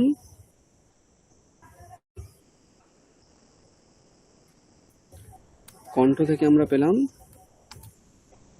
ক, প্রথম থেকে অ, আ, বিসর্গ, অয় বিসর্গ নয়, কিন্তু শুধু বিসর্গের কথা এখানে বলা হচ্ছে, শুধু অকারটাকে ওখানে মানে সঙ্গে কিছু লিখতে হবে বলে শুধু বিসর্গ লেখা যায় না। সমস্ত জায়গার বিসর্গের যে উচ্চারণ সেটা কণ্ঠ থেকেই হয়। তারপরে কি? অ, আ, অ, হ, আর প্রথম যে ক বর্গ পুরোটা সেটা ক, খ, গ, ঘ, ঙ। এই বর্ণগুলোর উচ্চারণ কোথা থেকে হলো? কণ্ঠ থেকে। আচ্ছা, ঠিক এই ক্রমেই কে বলতে পারবেন বলুন তালু থেকে কি কি উচ্চারিত হচ্ছে? স্যার চ, ছ, জ, ঝ। না, ওইভাবে বললে হবে না, ক্রম অনুসারে বলতে হবে। আমি যে ক্রমে দেখালাম সেই ক্রমে প্রথমে ও স্বরবর্ণগুলো দেখাতে হবে, হ্যাঁ, তারপরে হ্যাঁ। উষ্ণ বর্ণ বা অন্তস্থ বর্ণ বলতে হবে, তারপরে আচ্ছা বর্গীয় বর্ণগুলোকে বলতে হবে। স্যার বলুন ই, তালু বর্ণ। ই, ঠিক আছে, তারপর ই, ই তারপরে মানে দীর্ঘ ই, দীর্ঘ ই, তারপর না, হ্যাঁ, তারপর স্যার ইয়েতে বর্গে চলে যেতে হবে। বর্গে চলে যাবে। মানে ঠিক, চ, হ্যাঁ, চ বর্গ, ছ, চ, জ, ছ, জ, ঝ, ইয়া। ইয়, হ্যাঁ, তারপরে তারপরে স্যার আর কি হবে? দেখুন কোথায় লেখা আছে বলুন। এই তো দেখুন এবার উপরের দিকে লেখা আছে। ও আচ্ছা আচ্ছা, হ্যাঁ স তারা বসে হ্যাঁ হুম, হ্যাঁ। ইয়াকার, অন্ত্যস্ত জ আর তালিবস্য। তালব্য সকার। ঠিক আছে, এই বর্ণগুলো কোথা থেকে উচ্চারিত হচ্ছে তাহলে? তালু থেকে। ওই জন্য তালু থেকে এই শটা উচ্চারণ করা হচ্ছে বলে তাকে বলছি আমরা তালব্য। ঠিক আছে? কণ্ঠ থেকে হলে কণ্ঠ্য, তালু থেকে হলে তালব্য, মূর্ধা থেকে হলে মূর্ধন্য, দন্ত থেকে হলে দন্ত্য, ওষ্ঠ থেকে হলে ওষ্ঠ্য। প্রত্যেকটা শব্দ দেখুন এখানে লেখা আছে, তাই তো? তাহলে তালু থেকে উচ্চারণ হচ্ছে বলে তাকে আমরা বলছি তালব্য। আচ্ছা, মূর্ধা থেকে বলুন, কে বলতে পারবেন? এই ক্রমে ধা রু ট বর্গ প্রথমে বলতে হবে রিকার, তাই তো? রিক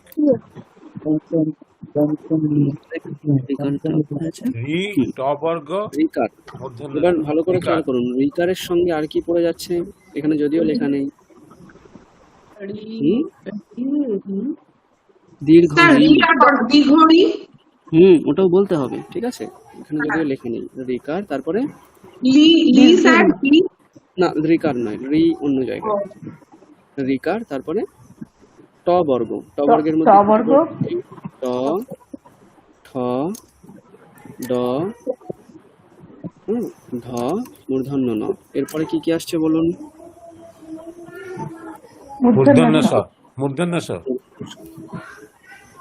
এর সঙ্গে আরো মূর্ধন্য একটা স আসে হচ্ছে রকার, যেটা এখানে লেখা নেই। ঠিক আছে, কারণ রি এর উচ্চারণ যেখান থেকে সেখানে রকারের উচ্চারণ হবেই, এটা স্বাভাবিক বোঝাই যায়। ঠিক আছে? আচ্ছা, ওষ্ঠ বর্ণ থেকে কি কি উচ্চারণ হচ্ছে ওষ্ঠ থেকে বলুন? স্যার প, না, পকার আমরা আগে বলবো না, আগে স্বরবর্ণ বলবো। স্বরবর্ণ কি আছে? হর্ষৌ রস্যৌ হ্যাঁ, উকার উচ্চারণ রস্যও করতে দীর্ঘ। ঠোঁটগুলোকে কাজে লাগাতে হচ্ছে। আমরা ঠোঁট ছাড়া উকার বলতেই পারবো না, তাই তো? ওই জন্য বিশেষ অঙ্গ যেটা সেটা হচ্ছে ঠোঁট। ঠোঁট দিয়েই আমরা উকারের উচ্চারণ করি। তাহলে আমরা প্রথমে উকারের কথা বলছি, দীর্ঘ উ বলে দেবো, তারপরে ট বর্গ, সরি প বর্গ, তাই তো, প, ফ, ব, ভ, ম, ম।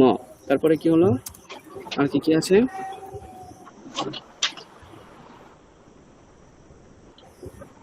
আর কি কি আছে বলুন?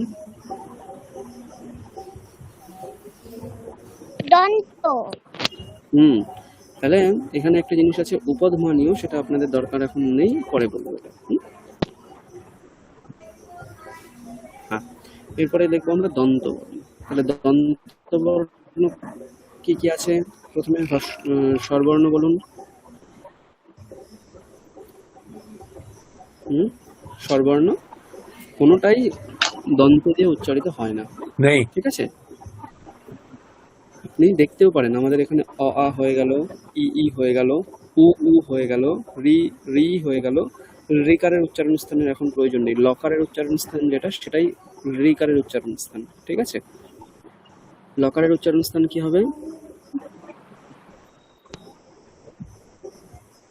আমরা এখন দেখবো সেটা দন্ত, ঠিক আছে? ওটাই রিকারের।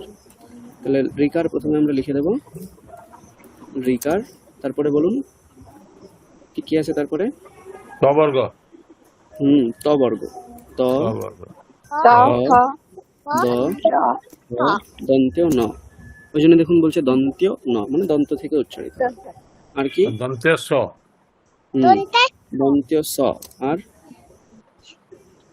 আরো একটা আছে র, না, লকার, এটা ভুললে চলবে না, লকার, ল, ঠিক আছে? হয়ে গেল। এরপরে কিছু কিছু উচ্চারণ আমাদের শব্দ বাকি আছে, যেগুলো দুটো অঙ্গকে কাজে লাগিয়ে উচ্চারিত হয়। যেমন কণ্ঠ তালু, কণ্ঠ তার সঙ্গে তালু যুক্ত হয়ে যায়, কণ্ঠ আর তালু যুক্ত হয়ে গিয়ে উচ্চারণ হচ্ছে কার কার বলুন? একার এবং ঐকার। এই আর ওই, হ্যাঁ। তার সঙ্গে ওষ্ঠ যুক্ত হয়ে কার কার উচ্চারণ হচ্ছে বলুন? লেখা আছে এখানে, খুঁজে দেখুন, ওষ্ঠকণ্ঠ দেখুন, ও, নিচের দিকে লেখা ও, আছে। ও, ও, ও ও, হ্যাঁ, অং নয়, ওই যে আমরা একটু আগে শেখাচ্ছিলাম, ওই ডাক্তারে লিখতে গেলে ওই আকার লিখে উপর হ্যাঁ, দিকে আকারটা, হ্যাঁ, ওটার উচ্চারণ আমরা ব্যঞ্জন বর্ণ ছাড়া দেওয়া মুশকিল, ওটা ওই জন্য লিখছিলাম, ঠিক আছে? ও, ও, তারপরে আর কি বলুন? আর কিছু না। আর কিছু না। আরেকটা আছে দন্ত প্লাস ওষ্ঠ, এটা কি?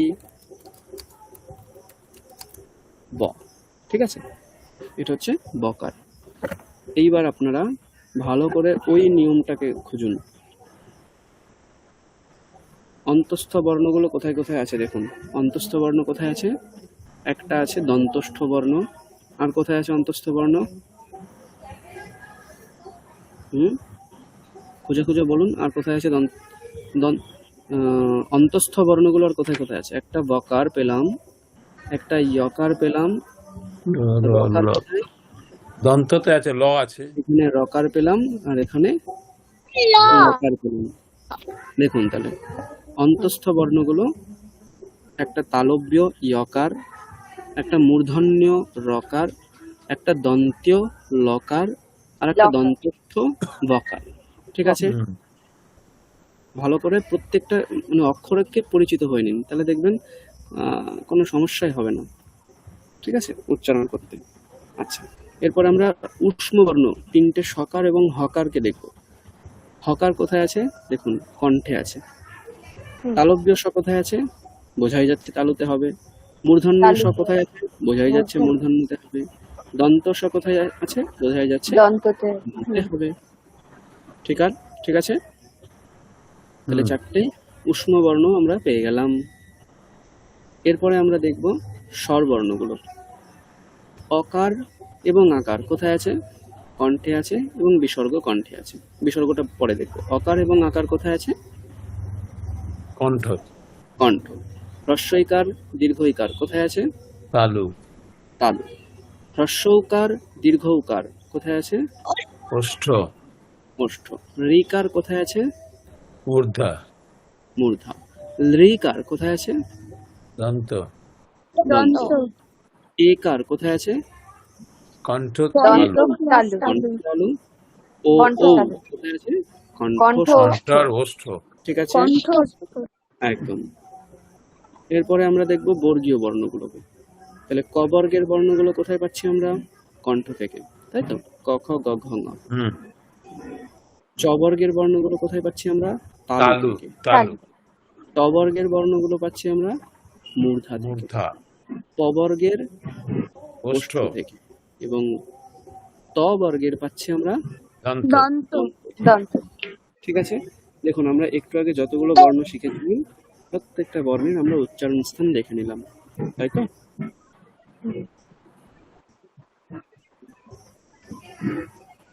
স্যার নাসিকা হুম, আচ্ছা আচ্ছা, নাসিকা বর্ণটা দেখিনি।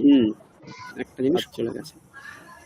এবার আমাদের দেখতে হবে নাসিকা থেকেও কিছু বর্ণ আমাদের উচ্চারণ হয়।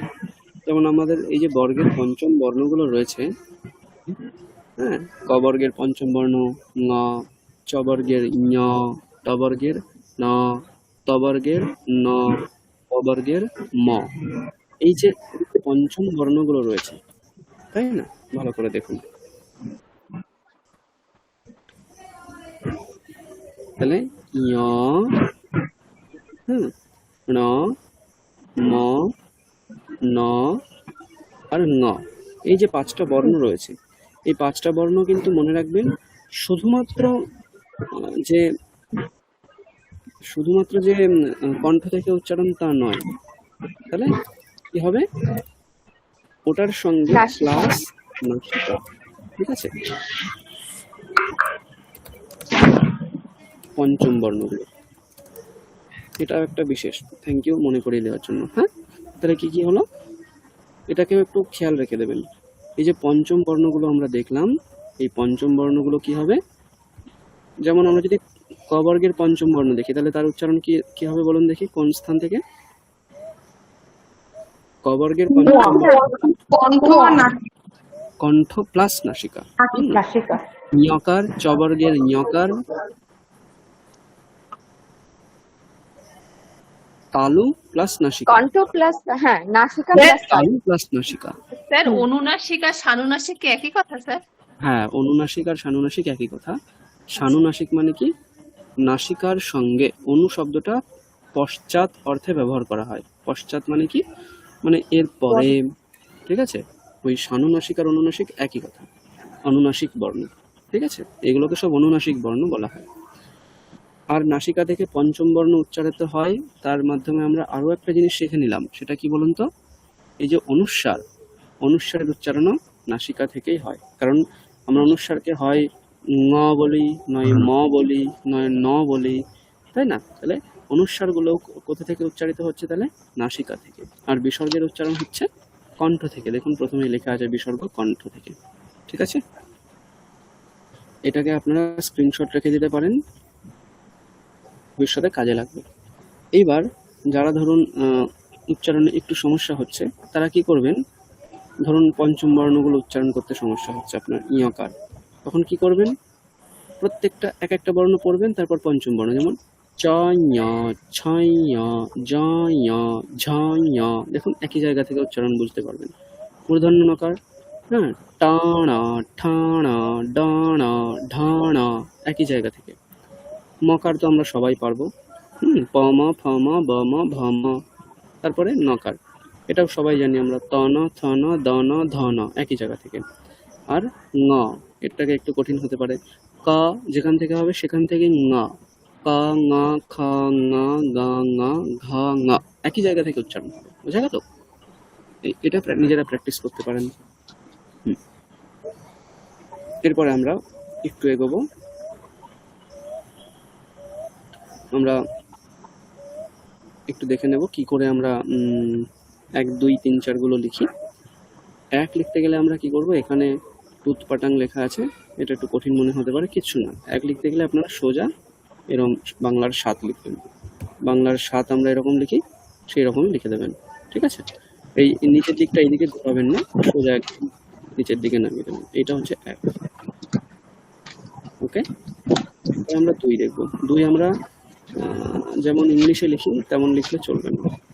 আমরা ইংলিশে কি করি, এই জিনিসটাকে সোজা রাখি, এটা হচ্ছে 2। বাংলায় লিখলে আমরা কি করি, এরকম কিছু একটা লিখে দিই। সংস্কৃতে কি করব, আমরা একটু স্ট্যান্ডার্ড মেনটেন করতে হবে। এই হচ্ছে 2। ঠিক আছে, 3 লিখবো।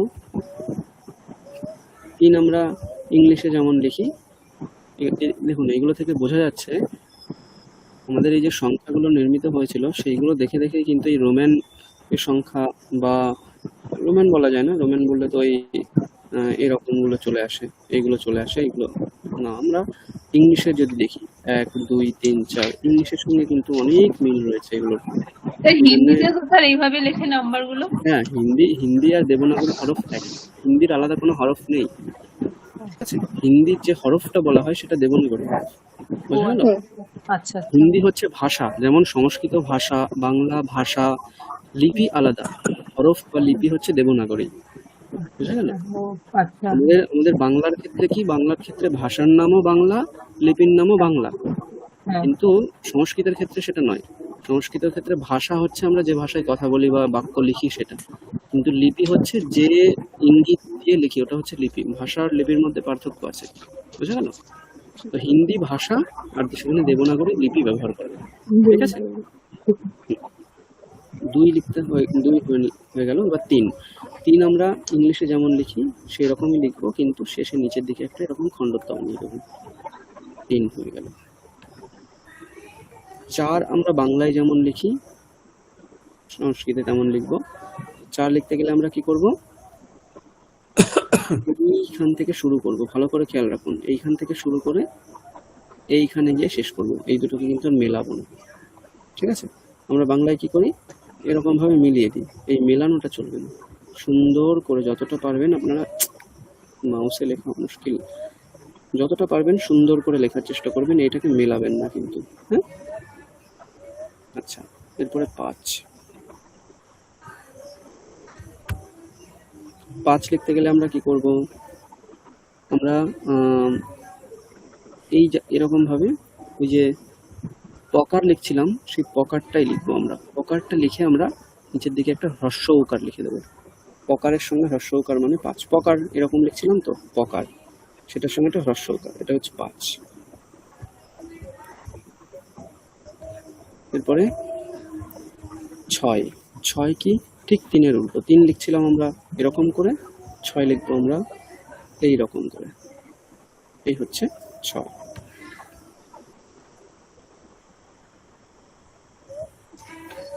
তারপরে 7 লিখবো। 7 লিখতে গেলে আমরা কি করব, বাংলায় 3। একদম বাংলায় 3, এটাই হচ্ছে 7। এবার চেষ্টা করবেন এই গোলটা একটু বড় লেখার, তাহলে সুন্দর লাগবে দেখতে। হ্যাঁ, এইটাকে একটু বড় লেখার চেষ্টা করবেন, তাহলে দেখতে সুন্দর লাগবে। ঠিক আছে, আচ্ছা 8টা খুবই সোজা, কিছুই না।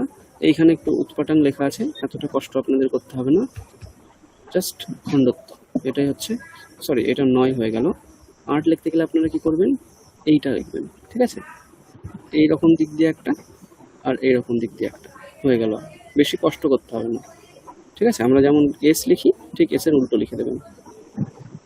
আর এস এর উল্টো শুধু এইটুকু নয়, এটা একটু বাড়িয়েও দিতে হবে, সেটা একটু মনে রাখতে হবে, এইটাকে একটু বাড়িয়ে দিতে হবে। এই যে এটা হচ্ছে 9, এই সরি 8, আর 9 লিখতে গেলে খণ্ডত্ব। ঠিক আছে, আচ্ছা।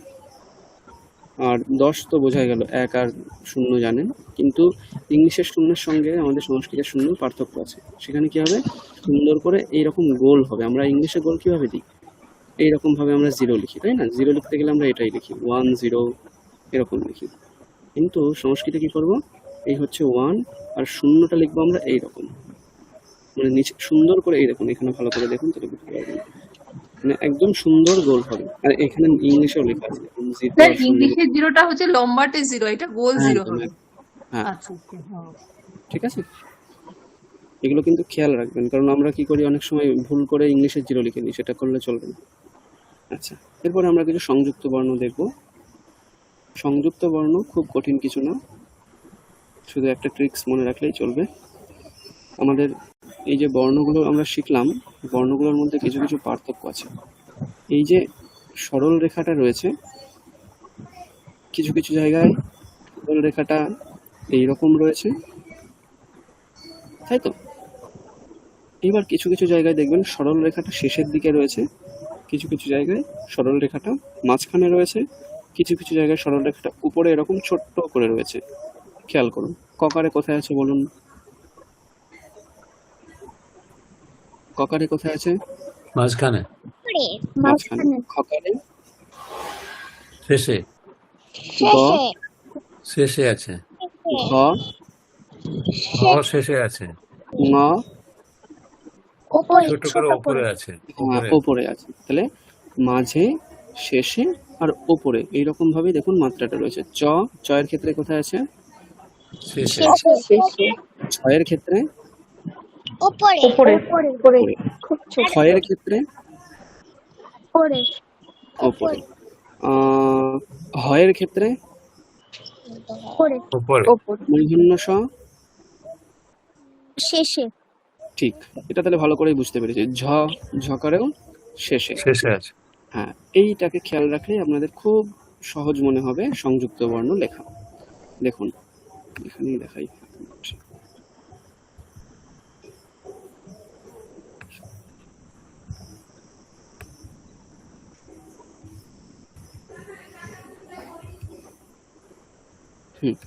দেখুন, যেখানে আমরা দেখব যে এই মাত্রাটা শেষের দিকে আছে, সেইখানে যদি আমরা কিছু সংযুক্ত লিখতে চাই, তখন মাত্রাটা পুরো উঠিয়ে দিয়ে, মাত্রাটা পুরো লোপ করে দিয়ে আমরা পরের অক্ষরটা লিখে দেব। উদাহরণ দেখি আমরা। ধরুন আমরা লিখছি কি,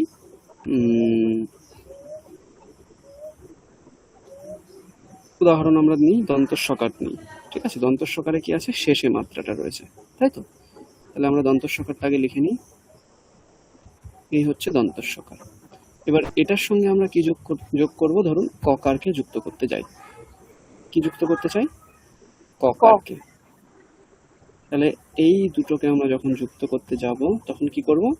জাস্ট কিচ্ছু না, এই মাত্রাটাকে উঠিয়ে দিয়ে দন্তস্বকারকে এইখানে যুক্ত করে দেব ককারের সঙ্গে। হয়ে গেল দন্তস্বয়কয়। হ্যাঁ, উদাহরণ কি? স্কন্দ। স্কন্দ পুরাণ বলি না আমরা, স্কন্দ। হ্যাঁ, রামস করতি। রামস করতি হয় না যদিও। তো এরকম ভাবে আমরা দন্ত সকার এবং ককারকে যুক্ত করব। তাহলে যে কোনো জায়গায় আপনি যদি আর একটা উদাহরণ বলুন, কি করতে পারি আমরা এরকম? শেষের দিকে মাত্রা রয়েছে, কার সঙ্গে কার যুক্ত করব বলুন? আচ্ছা, আপনাদের নামগুলোই দেখি, আমি নামগুলো লেখার চেষ্টা করি, ভালো লাগছে। স্বীকারোক্তি,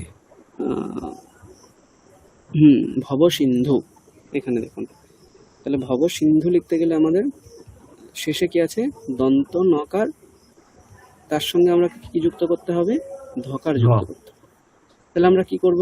আমাদের নিয়ম অনুসারে নকারের পরে যে মাত্রাটা রয়েছে সরল রেখাটা, সেটাকে লুপ্ত করে দিয়ে আমরা ধকারকে যুক্ত করে দেব। এই হয়ে গেল ধকার যুক্ত, তারপরে নিচে হ্রস্বকার, ভবসিন্ধু হয়ে গেল। আর কার নাম রয়েছে এরকম?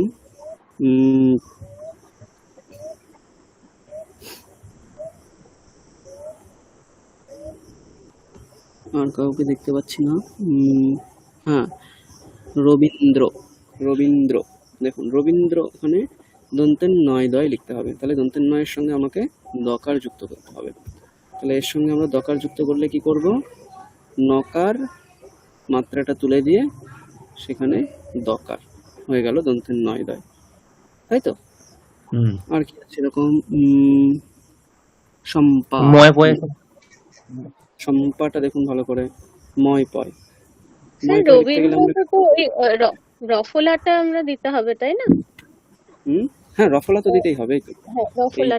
আমি জাস্ট মানে এইটা দেখানোর জন্যই বলছি, রফলাটা দেখাচ্ছি না। তাহলে দন্তন নয় দয়, রফলাটা এইখান থেকে লিখতে হয় এরকম, ঠিক আছে? ওটা পরে দেখাচ্ছি। আচ্ছা, সম্পা। সম্পা লিখতে গেলে আমরা প্রথমে মকার লিখব, মাত্রাটা আর দেব না, সেখানে আমরা কি করব? প যুক্ত করে দেবো। সম্পা, তাই তো? হুম। খুব সোজা, এগুলো খুব নিচে। এবার আমরা অন্যগুলো যাই, যেখানে দেখবো আমরা। বলুন, বলো। দন্ত নয় দয়টা কি করে লিখবো আর একবার বলবেন? দেখাচ্ছি। দেখো, দন্তন্য লিখতে গেলে আমাকে প্রথমে দন্তন্য লিখলাম, এবার এই মাত্রাটা দিতে হতো, আমরা যেহেতু সংযোগ করব সুতরাং আর দিচ্ছি না, তারপর আমরা দকার লিখে দিচ্ছি, হয়ে গেল দন্তন্নয় দয়, তাই তো? দেখো, এই যে দন্তন্য মাত্রাটা দিলাম না, তারপরে আমরা এই দকারকে যুক্ত করে দিলাম, তাই তো? ঠিক আছে। হুম। স্যার মন্ডল, স্যার মূর্ধন্যয় ডয়ে মন্ডল, ঠিক, মূর্ধন্যয় ডয়ে। এটাও দেখুন, মন্ডলটাও দেখুন, এটা খুব ভালো বলেছেন আপনি। মন্ডলে কি করব আমরা? মূর্ধন্য নকার রয়েছে, তাহলে তারপরে তো এই মাত্রাটা ছিল, আমরা এই মাত্রাটা তুলে দিয়ে এখানে ডকার লিখে দেবো, ঠিক আছে? মূর্ধন্য মাত্রা তুলে দিয়ে ডকার লিখে দিলাম, ঠিক আছে? এই হয়ে গেল মন্ডল। ক্লিয়ার? লিখুন স্যার, শ্রুতি লিখুন তো। শ্রুতির ক্ষেত্রে আমরা পরে আসছি, রফলাগুলো পরে আসছি, রফলাগুলোর বিশেষ নিয়ম আছে, ঠিক আছে? পরে আসছি ওটা। ক্লিয়ার? রফলাগুলো একটু পরে দেখছি আমরা, ঠিক আছে? এরপরে আমরা দেখব মাঝখানে যেগুলোর মাত্রাটা রয়েছে। আর কি কি আছে বলুন দেখি, ককার ছাড়া, দেখে দেখে বলুন। ক ছাড়া আর কি আছে যেটার মাঝখানে আছে এরকম? এই যে ঢ আছে, ট আছে। না না, ট ট ঢ নয়, এগুলোর ওপরে আছে, মাঝখানে মাঝখানে সরি, ককার আছে। হ্যাঁ, এই দুটোই আছে যার মাঝখানে মাত্রা রয়েছে। তাহলে মাঝখানে মাত্রার নিয়মে আমরা কি করব? শেষের দিক থেকে একটুখানি রাখবো, পুরোটা কাটবো না। এই যে এইরকম ভাবে আমরা ককার লিখতাম, তাই তো? আমরা এই অংশটুকুকে কেটে দেব, এই অংশটুকুকে কেটে দেবো আমরা। তাহলে কতটুকু পড়ে থাকছে আমাদের?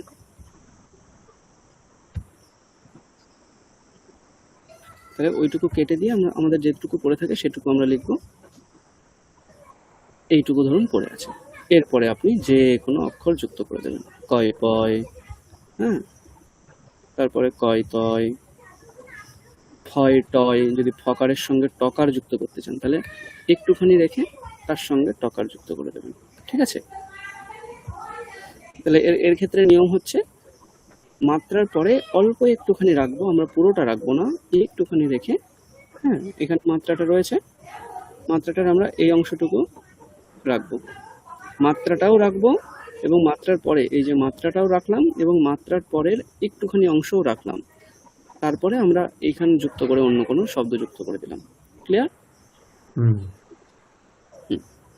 আচ্ছা, এরপরে আমরা দেখব বাকি যেটা আছে, উপরে যেগুলো মাত্রা রয়েছে, উপরে কি কি রয়েছে উদাহরণ দিন। এখানে ব্যঞ্জন বর্ণে উদাহরণ কি কি আছে? ওই তো ট আছে। চকার কোথায়? চকার তো শেষে আছে। ট না, ট ট ট, ঠিক, ট আছে। আর কি আছে বলুন? অনেক আছে। ট আছে, ড, হ, ঢ, আর ভ, দ আছে, দ, হ, আর ন, ব, আছে। ছ। না, বকার কি করে? বকার তো শেষে আছে, বকারের শেষে মাত্রা। দ আছে, দ আছে। র না, রয়ে নেই, রয়ে নেই। দ বলছি, দ, তথ দ। রয়ের ক্ষেত্রে আমরা অন্য নিয়ম পরে দেখবো, রয়ের ক্ষেত্রে নিয়ম, ঠিক আছে? রয়ের ক্ষেত্রে এখন ছেড়ে দিন, রকারের ওপরেই রয়েছে যদিও, কিন্তু এর নিয়ম আমরা অন্যভাবে দেখবো। তাহলে আমরা কি কি পেলাম? ঙ, ছ, হ, আর ট বর্গের চারটে, ট ঠ ড ঢ, এই যে কটা বর্ণ পেলাম, এদের সঙ্গে যখন যুক্ত করব, যেগুলো এরকম উপরের দিকে রয়েছে সেগুলোর নিচে পুরো অক্ষরটা লিখে দেবো। যেমন উদাহরণ দিচ্ছি আমরা, টকার, এই টকার লিখলাম। আমি যদি টকারের সঙ্গে তকার যুক্ত করতে চাই, কি করব? একদম টকার যেখানে শেষ হচ্ছে সেখান থেকে তকার যুক্ত করে দেবো। শোন না, ঠিক আছে? আমি যদি কটা বাজে? দাদুকে রুটি এসছে? যুক্ত করতে চাই সেক্ষেত্রে অন্য নিয়ম আছে, দকারের অন্য নিয়ম আছে, আমরা পরে আসছি। যদি আমি ঙ লিখলাম, ঙয়ের সঙ্গে আমি ক যুক্ত করতে চাই, কি করব? ওর নিচে আমরা ক লিখে দেব, আর কিচ্ছু না, ঠিক আছে? তাহলে এইগুলোর ক্ষেত্রে নিয়ম কি হলো? তাহলে এগুলোর ক্ষেত্রে এটাই নিয়ম, যে বর্ণটা আমরা লিখব সেটা নিচে লিখে দেব। বোঝা গেল? কারোর সমস্যা আছে? ধরুন আমি ডঙ্কা যদি লিখতে চাই স্যার, ডঙ্কা। ডঙ্কা লিখতে গেলে কি করব? এই লিখলাম ডকার, তারপরে হ্যাঁ, এই ন, আর তার নিচে এই ক, তারপরে ডঙ্কা হয়ে গেল। আচ্ছা, লঙ্কা, আতঙ্ক, রঙ্গ, রঙ্গমঞ্চ বলি না, রঙ্গমঞ্চ, সেই রঙ্গ, নয় গয়, এই ন, আর স্যার ওর শোনা নিচে যাচ্ছে না স্যার, এত আওয়াজ আছে। গ। আমার এখানে তো কোনো আওয়াজ হচ্ছে না। আচ্ছা, কেউ কি তাহলে আনমিউট করে রেখেছেন কিনা দেখুন। ঠিক আছে, রঙ্গ। আচ্ছা, তাহলে সংযুক্ত বর্ণগুলো আমরা দেখে নিলাম। এরপরে আমরা দেখব রকার। রকার কিভাবে লিখতে হয়। যেমন আমরা যদি একটা উদাহরণ দিই,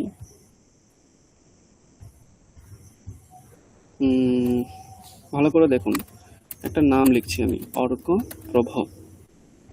তাহলে এখানে কটা রকার আছে বলুন তো?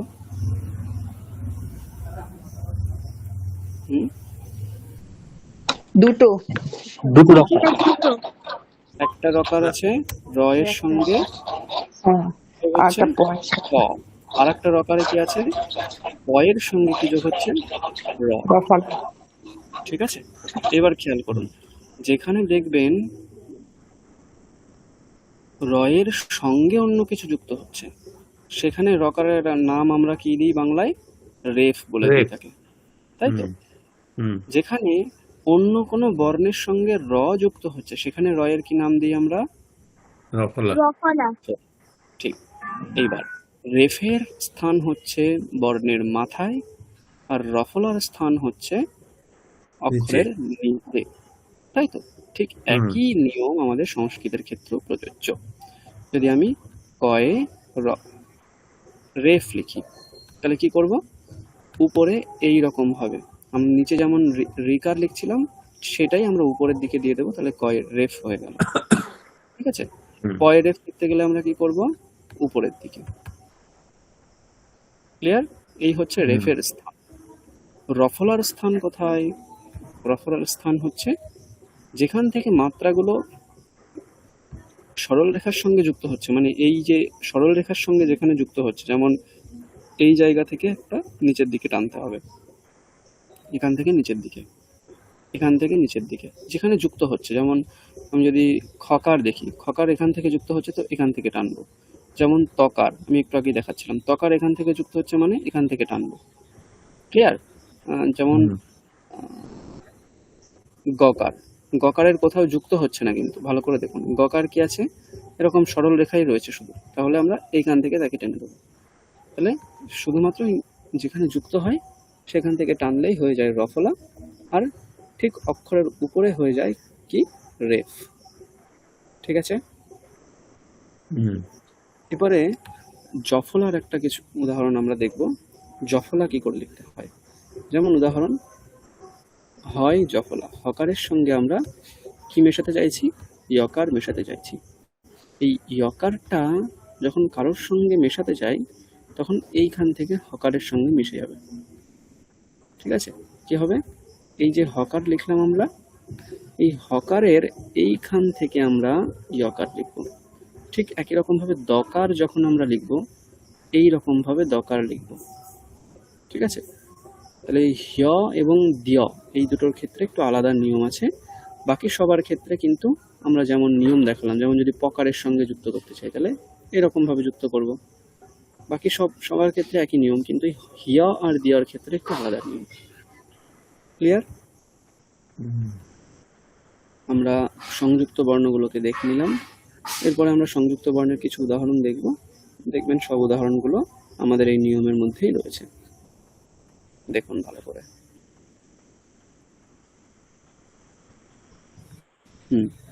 যদিও এখানে আমরা দেখতে পাচ্ছি একটু উল্টো নিয়ম রয়েছে, নিচের দিকে মিশিয়েছে, কিন্তু আপনারা মেশাবেন না, আমি যেমন ভাবে বললাম তেমন ভাবে আপনারা লিখবেন। চকারের সঙ্গে চকার নিচে মিশিয়ে দিয়েছে, কিন্তু অ্যাকচুয়ালি এরকম নয়, চকারের সঙ্গে চকার এরকম ভাবেই আমরা লিখি, ঠিক আছে? এইরকম ভাবেই উপরের দিকে থাকে, পরে থাকে। চকারের সঙ্গে ছকার ঠিক আছে, চকারের সঙ্গে মকার ঠিক আছে। ঘ ম দেখুন মাত্রাটা তুলে দিয়ে মকার যুক্ত করে দিয়েছে। হ্যাঁ, এইটা আপনাদের একটু জানতে হবে। বিজ্ঞান বলি না, বিজ্ঞান, বিজ্ঞানের মধ্যে কি কি আছে? এক হচ্ছে বর্গীয় জকার আর হচ্ছে নকার। তো এই দুটো যখন আমরা একসঙ্গে যুক্ত করব, তো এটা একটু অন্যরকম হয়ে যাবে। এটা কি হবে, এই অংশটা, এই যে ঞকারের এই অংশটা বর্গীয় জয়ের এইখানে এসে মিলে যাবে, এইরকম হয়ে যাবে। তাহলে দেখতে কেমন লাগবে? এইরকম দেখতে লাগবে। এটা হচ্ছে ঞ, ঠিক আছে? এখানে দেখুন লেখা আছে। তারপরে কি, কয় তয়ের ক্ষেত্রে একটা আলাদা নিয়ম আছে। আমরা কয় তয় লিখতে গেলে কি করতাম, ক তার সঙ্গে ত যুক্ত করে দিতাম, তাই তো? এরকম ত যুক্ত করে দিতাম। কিন্তু ওটাকে আমরা অন্যভাবেও লিখতে পারি, সেটা কি, মাত্রা দিয়ে আমরা এরকম ভাবে তকার লিখি, তাই তো?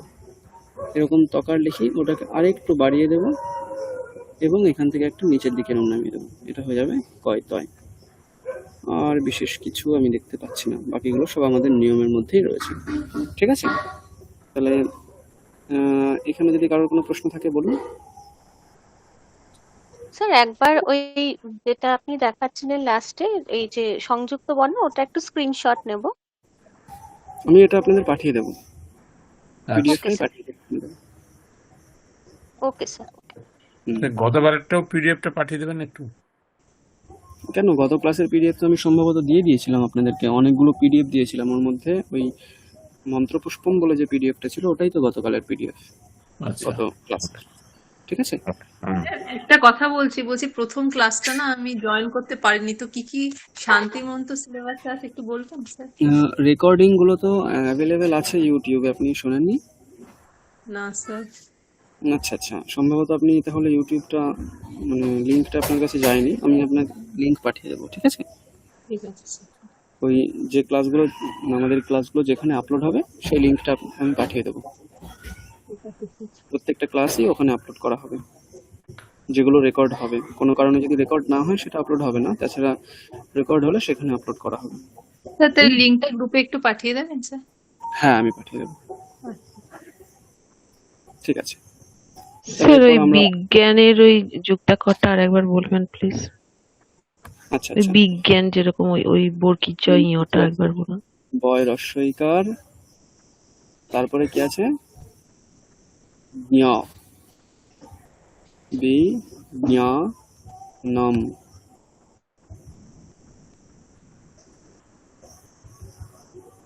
এখানে এই জ্ঞ এর মধ্যে কি কি মিশে আছে, একটা আছে বর্গীয় জ, আর একটা হচ্ছে ঞকার, ঠিক আছে? এই দুটো মিলে হয় বিজ্ঞানম, ঠিক আছে? এই বর্গীয় জ আর ঞকার মিললে এইরকম দেখতে হয় তাকে, ঠিক আছে? দেখবেন অনেক Thank জায়গায় you, ইংলিশ sir. লেখা থাকে, এরকম লেখা থাকে ইংলিশে, প্রজ্ঞা। প্রজ্ঞাকে কেমন লেখা থাকে, আমাদের ইউনিভার্সিটিতে একটা ডিপার্টমেন্ট আছে, যে আর্টস ডিপার্টমেন্ট আছে, ওটা হচ্ছে প্রজ্ঞা ভবন, সেখানে লেখা আছে এরকম। মানে অনেকেই হয়তো যখন ওই ডেলিভারি করতে আসে কিছু, তখন আমরা দেখেছি অনেক সময় ওই ডেলিভারির বয়রা ভুল উচ্চারণ বলে, যে প্রজ্ঞা প্রজ্ঞা এরকম কিছু একটা বলে। কিভাবে লিখতে হয় ওটা, প্রজ্ঞা ভবন, আমরা এরকম লিখি। তো এখানে দেখুন জ আর ন আছে, এই নকারটা অ্যাকচুয়ালি ঙ, ক খ গ ঘ ঙ, সেই নকারের জন্যই এই নকারটা লেখা। আর বর্গীয় জয়ের জন্যে জে লেখা। তো জে আর এন এই দুটো মিলে জ্ঞ হয়, ওই জন্য এটাকে প্রজ্ঞা, অনেকে ভুল উচ্চারণ করে, অ্যাকচুয়াল উচ্চারণ কি প্রজ্ঞা, ঠিক আছে? ঠিক আছে স্যার। ঠিক আছে, তাহলে যতটা সময় আছে আমি তাহলে আর নতুন কিছু পড়াবো না। আমরা গত ক্লাসে যেটা মন্ত্রপুষ্পম থেকে পড়েছিলাম সেটা আপনাদের কাছ থেকে যারা যারা বলতে চান আপনারা বলতে পারেন। আজকের ক্লাসটা মানে ওপর দিকে স্ক্রল করবেন। হ্যাঁ,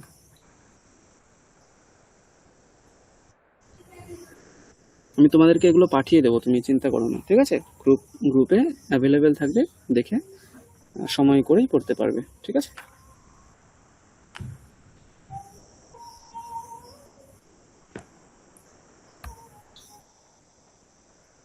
স্যার, হুম। স্যার ওই আগের দিনে যে পড়িয়েছিলেন না আমার স্তোত্র, ওই ছন্দগুলো ভুলে গেছি। আপনি বলেছিলেন পাঠিয়ে দেবেন রেকর্ডিং করে, তো স্যার ওই আশাতে ওই ছিলাম। ইউটিউবে রেকর্ডিংটা পাঠানো হয়েছে, ওই জন্য আমি আর ও পাঠাইনি। আচ্ছা স্যার, ঠিক আছে ঠিক আছে স্যার, দেখে নেবো স্যার। স্যার লিঙ্কটা কোথা থেকে পাবো স্যার, ইউটিউবের লিঙ্কটা? আমি ক্লাসের পরে পাঠিয়ে দিচ্ছি, ওই লিঙ্কটা হ্যাঁ সেভ করে রাখবেন। হ্যাঁ সমস্ত স্যার। ক্লাস ওইখানে গিয়ে আপলোড করবে, আমাদের স্বামীজির বাড়ি থেকেই, অফিসের যারা হ্যাঁ স্টাফ রয়েছে তারাই করবে। আচ্ছা। হুম, ঠিক আছে। তাহলে কেউ কি অভ্যাস করেছেন? যদি কেউ অভ্যাস করে থাকেন বলতে পারেন। স্যার 7 আর 8টা বাকি ছিল, আজ তো সব পড়িয়ে দিয়েছিলেন। হুম, মোটামুটি যতগুলো পড়েছি তাহলে আপনাদের কাছ থেকে একটু শুনি। আজকে আমি অপশনাল রাখছি, যারা বলতে চাচ্ছেন না বলবেন না, কিন্তু পরের ক্লাসে আমি সবার কাছেই শুনবো, ঠিক আছে? আচ্ছা, অর্ণববাবু বলবেন? আচ্ছা বলছি স্যার। আচ্ছা, আচ্ছা, 1 মিনিট। দিশিতা পাল রেজিস্ট্রেশন করেছো, বলো। স্যার আমি বলবো? হ্যাঁ বলো, তুমি আগে বলো তাহলে। বলো। सहना भवतु सहनौ भुनक्तु सह वीर्यकरवावहै तेजस्विनावधीतमसुना तमस्मा विद्विषावहै। ओम शांति शांति शांति। বাহ, খুব সুন্দর হয়েছে, খুব সুন্দর প্র্যাকটিস করেছো। এরকম করতে থাকো, ঠিক আছে? আমরা একটাই শুনবো। তারপর অর্ণববাবু বলুন তারপরেরটা, সন্নমিত্রা। ওম সন্নো মিত্র সম্বরুণঃ সমনো ভবত্তর্যমা সন্নো ইন্দ্র বৃহস্পতিঃ সন্নো বিষ্ণু রুরুক্রমঃ নমো ব্রহ্মণে নমস্তে বায়ো ত্বমেব প্রত্যক্ষং ব্রহ্মাসি ত্বমেব প্রত্যক্ষং ব্রহ্ম বদিষ্যামি ঋतं বদিষ্যামি সত্যং বদিষ্যামি তন্মাবতু তদ্বক্তারমবতু অবতু মাম অবতু বক্তারম। ওম শান্তি শান্তি শান্তি। খুব সুন্দর হয়েছে। তারপর ভবসিন্ধু বাবু, আপনি করুন। ওম ভদ্রং কর্ণেভিঃ শৃণুয়াম দেবাঃ ভদ্রং পশ্চিমাক্ষো বিজ্ঞস্তাঃ ধীরৈরঙ্গিতুষুভাগং সন্তু নোভিঃ বাসেম দেবহিতং যদায়ু স্বস্তি ন ইন্দ্র বিদ্যশ্রবা স্বস্তি ন পূষা বিশ্ববেদাঃ স্বস্তি নস্তক্ষো অরিষ্টনেমিঃ স্বস্তি ন বৃহস্পতি দদাতু। ওম শান্তি শান্তি শান্তি। খুব সুন্দর। তারপর দেবযানী ম্যাডাম পড়ুন পরেরটা। হ্যাঁ স্যার। ওম নমো ব্রহ্মণে নমো অস্তাগ্নয়ে নমঃ পৃথিব্যৈ নমো ঔষধিভ্যঃ नमो वाचे नमो वाचस्पतये नमो विष्णवे बृहते करोमि। ओम शांति शांति शांतिः। পাঁচটা বলবো স্যার? বলুন। ॐ यश्छन्दसा मृषभो विश्वरूपाः छन्दोभ्योऽध्रमिता आसम्बभूव समिन्द्रो मेधया स्पृणोतु अमृतस्य देवधारण भूयासम् शरीरं मे विचर्षणं जीवा मे मधुमत्तमा कर्णाभ्यां भूरि विष्णुवं ब्रह्मणः कोशः श्रीमेधया पिहितः श्रुतं मे गोपाया। ओम शांति शांति शांति। ছটা বলবো স্যার?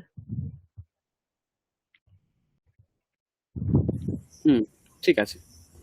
আচ্ছা ঠিক আছে। তারপর জয়শ্রী বিশ্বাস ম্যাডাম পড়ুন। প্র্যাকটিস করা হয়নি স্যার। ওকে, ঠিক আছে, আপনি প্র্যাকটিস করবেন, পরের ক্লাসে কিন্তু শুনবো। হ্যাঁ হ্যাঁ স্যার, থ্যাংক ইউ। হ্যাঁ, মহুয়া ম্যাডাম।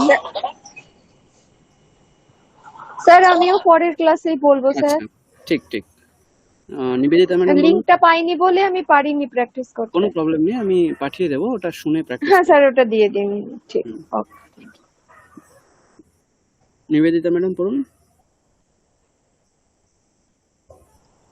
ওম যচ্ছন্দসা বৃষভো বিশ্বরূপঃ। আমার ইন্টারনেটটা না খুব একটা ডিস্টার্ব হচ্ছে, দেখতেই পাচ্ছি না কিছু। আচ্ছা, সমস্যা যদি হয় তাহলে পরের ক্লাসে বলুন। তো আসছে না আর।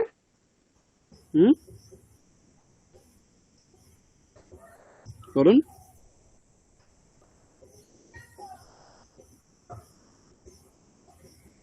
হ্যালো, আচ্ছা রবীন্দ্রনাথ বাবু পড়ুন আপনি। হ্যালো, পড়বো স্যার? হ্যাঁ পড়ুন।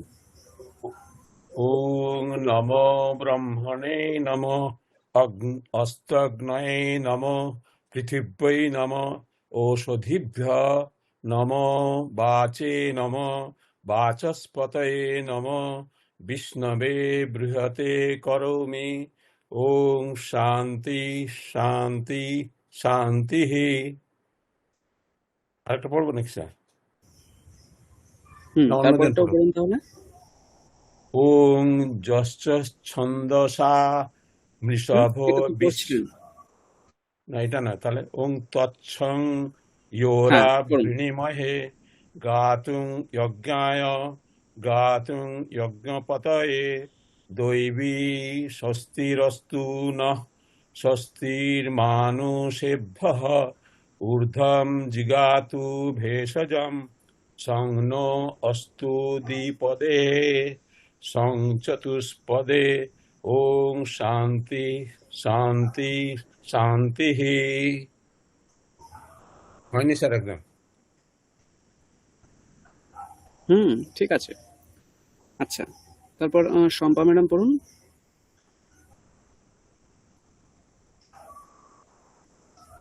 শম্পা ম্যাডাম পড়বেন?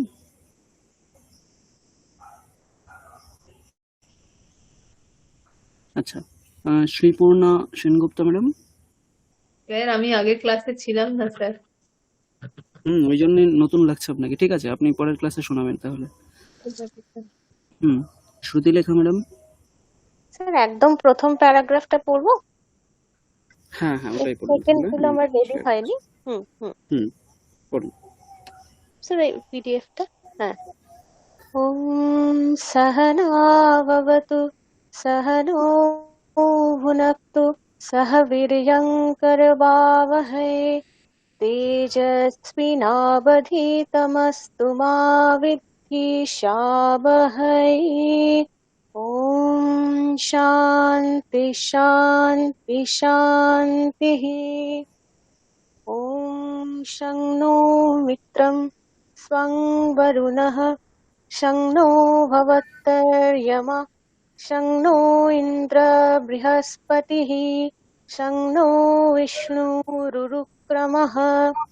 नमो ब्रह्मणे नमस्ते वायो त्वमेव प्रत्यक्षं ब्रह्मासि त्वमेव प्रत्यक्षं ब्रह्म वदिष्यामि रीतं वदिष्यामि सत्यं वदिष्यामि तन्मा भवतु तद्वक्तारं भवतु अवतु माम् अवतु तद्वक्तारमवतु।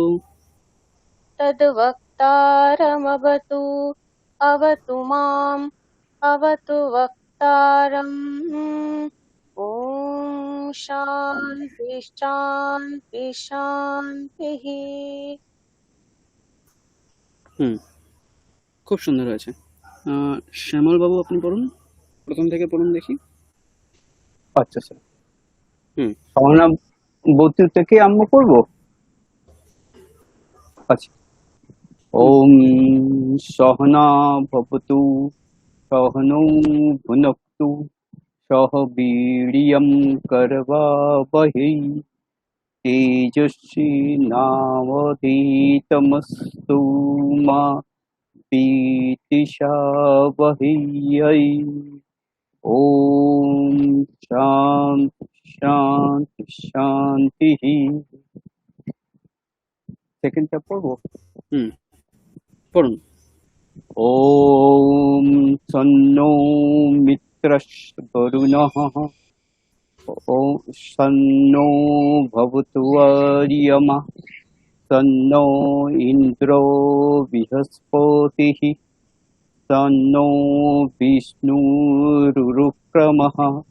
নমো ব্রহ্মণে নমস্তে বায়ো त्वमेव प्रत्यक्षं ब्रह्मासि त्वमेव प्रत्यक्षं ब्रह्म वदिष्यामि रीतं वदिष्यामि सत्यं वदिष्यामि तन्मामवतु तद्वक्तारं भवतु तद्वक्तारं भवतु अवतु माम् अवतु वक्तारम्। ओम शांति शांति शांति। हरि ओम। অবতু বলবেন না, হ্যাঁ, আচ্ছা, অবতু বলবেন না, আবাতু। আবাতু হুম, আবাতু। আচ্ছা, আবাতু, ঠিক আছে স্যার। হ্যাঁ, ঠিক আছে। আচ্ছা। তারপর সুজন বাবু। হ্যাঁ স্যার, প্রথমটা হ্যাঁ, পড়বো। বলো, প্রথমটা পড়ো। স্যার একটু আটকে গেলে ধরিয়ে দেবেন। নিশ্চয়ই, বলো। ওম সহনা ভবতু সহনৌ ভুনক্তু সহ বীর্যকরবাবহৈ তেজস্বিনাধিমস্তু মা বিদ্বিষারহি। ওম শান্তি শান্তি শান্তিঃ। বাহ, খুব সুন্দর হয়েছে। তারপরটা বলবে না একটাই? স্যার একটাই প্র্যাকটিস করেছিলাম। আচ্ছা, স্যার আমি একটা বলতে পারবো, প্রথমটা স্যার বলতে পারবো আমি। বলুন, সম্ভাবনা প্রথমটা বলুন। হ্যাঁ। ওম সহনা ভবতু সহনৌ ভুনক্তু সহ বীর্যং করবাবহৈ তেজস্বিনাবধীতমস্তু মা বিদ্বিষাবহৈ। ওম শান্তি শান্তি শান্তি।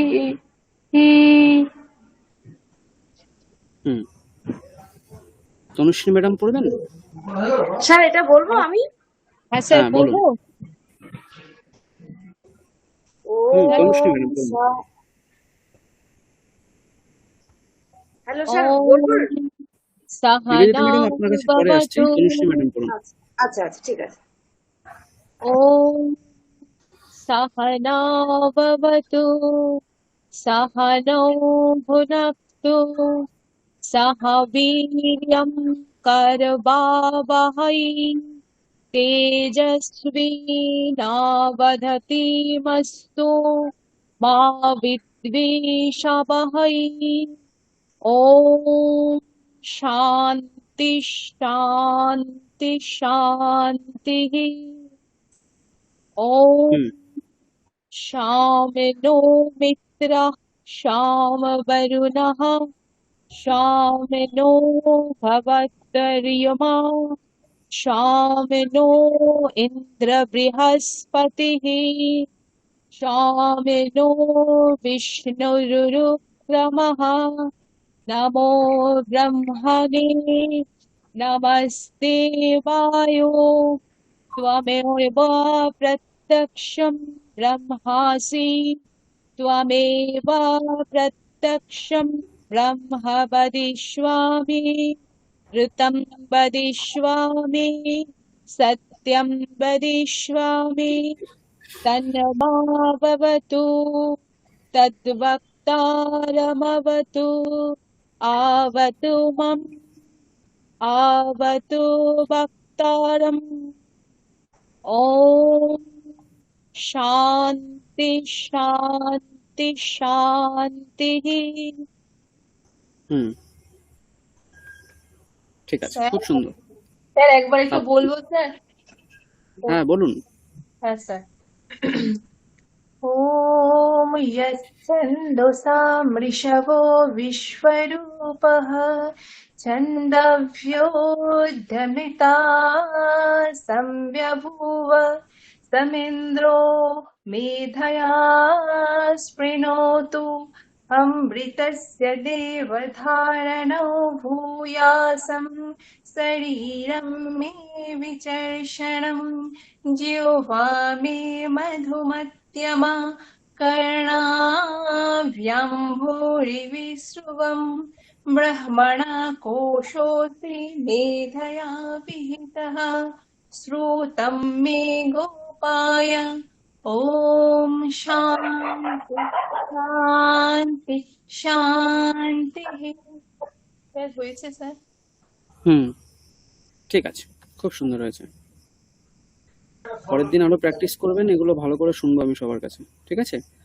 সম্ভবত একজন এখন আছেন, তাপসী ম্যাডাম। হ্যাঁ তাপসী ম্যাডাম পড়ুন প্রথমটা। কোনটা বলবো স্যার? সাহানা বাবু পড়ুন। সানু বলতে বলবো।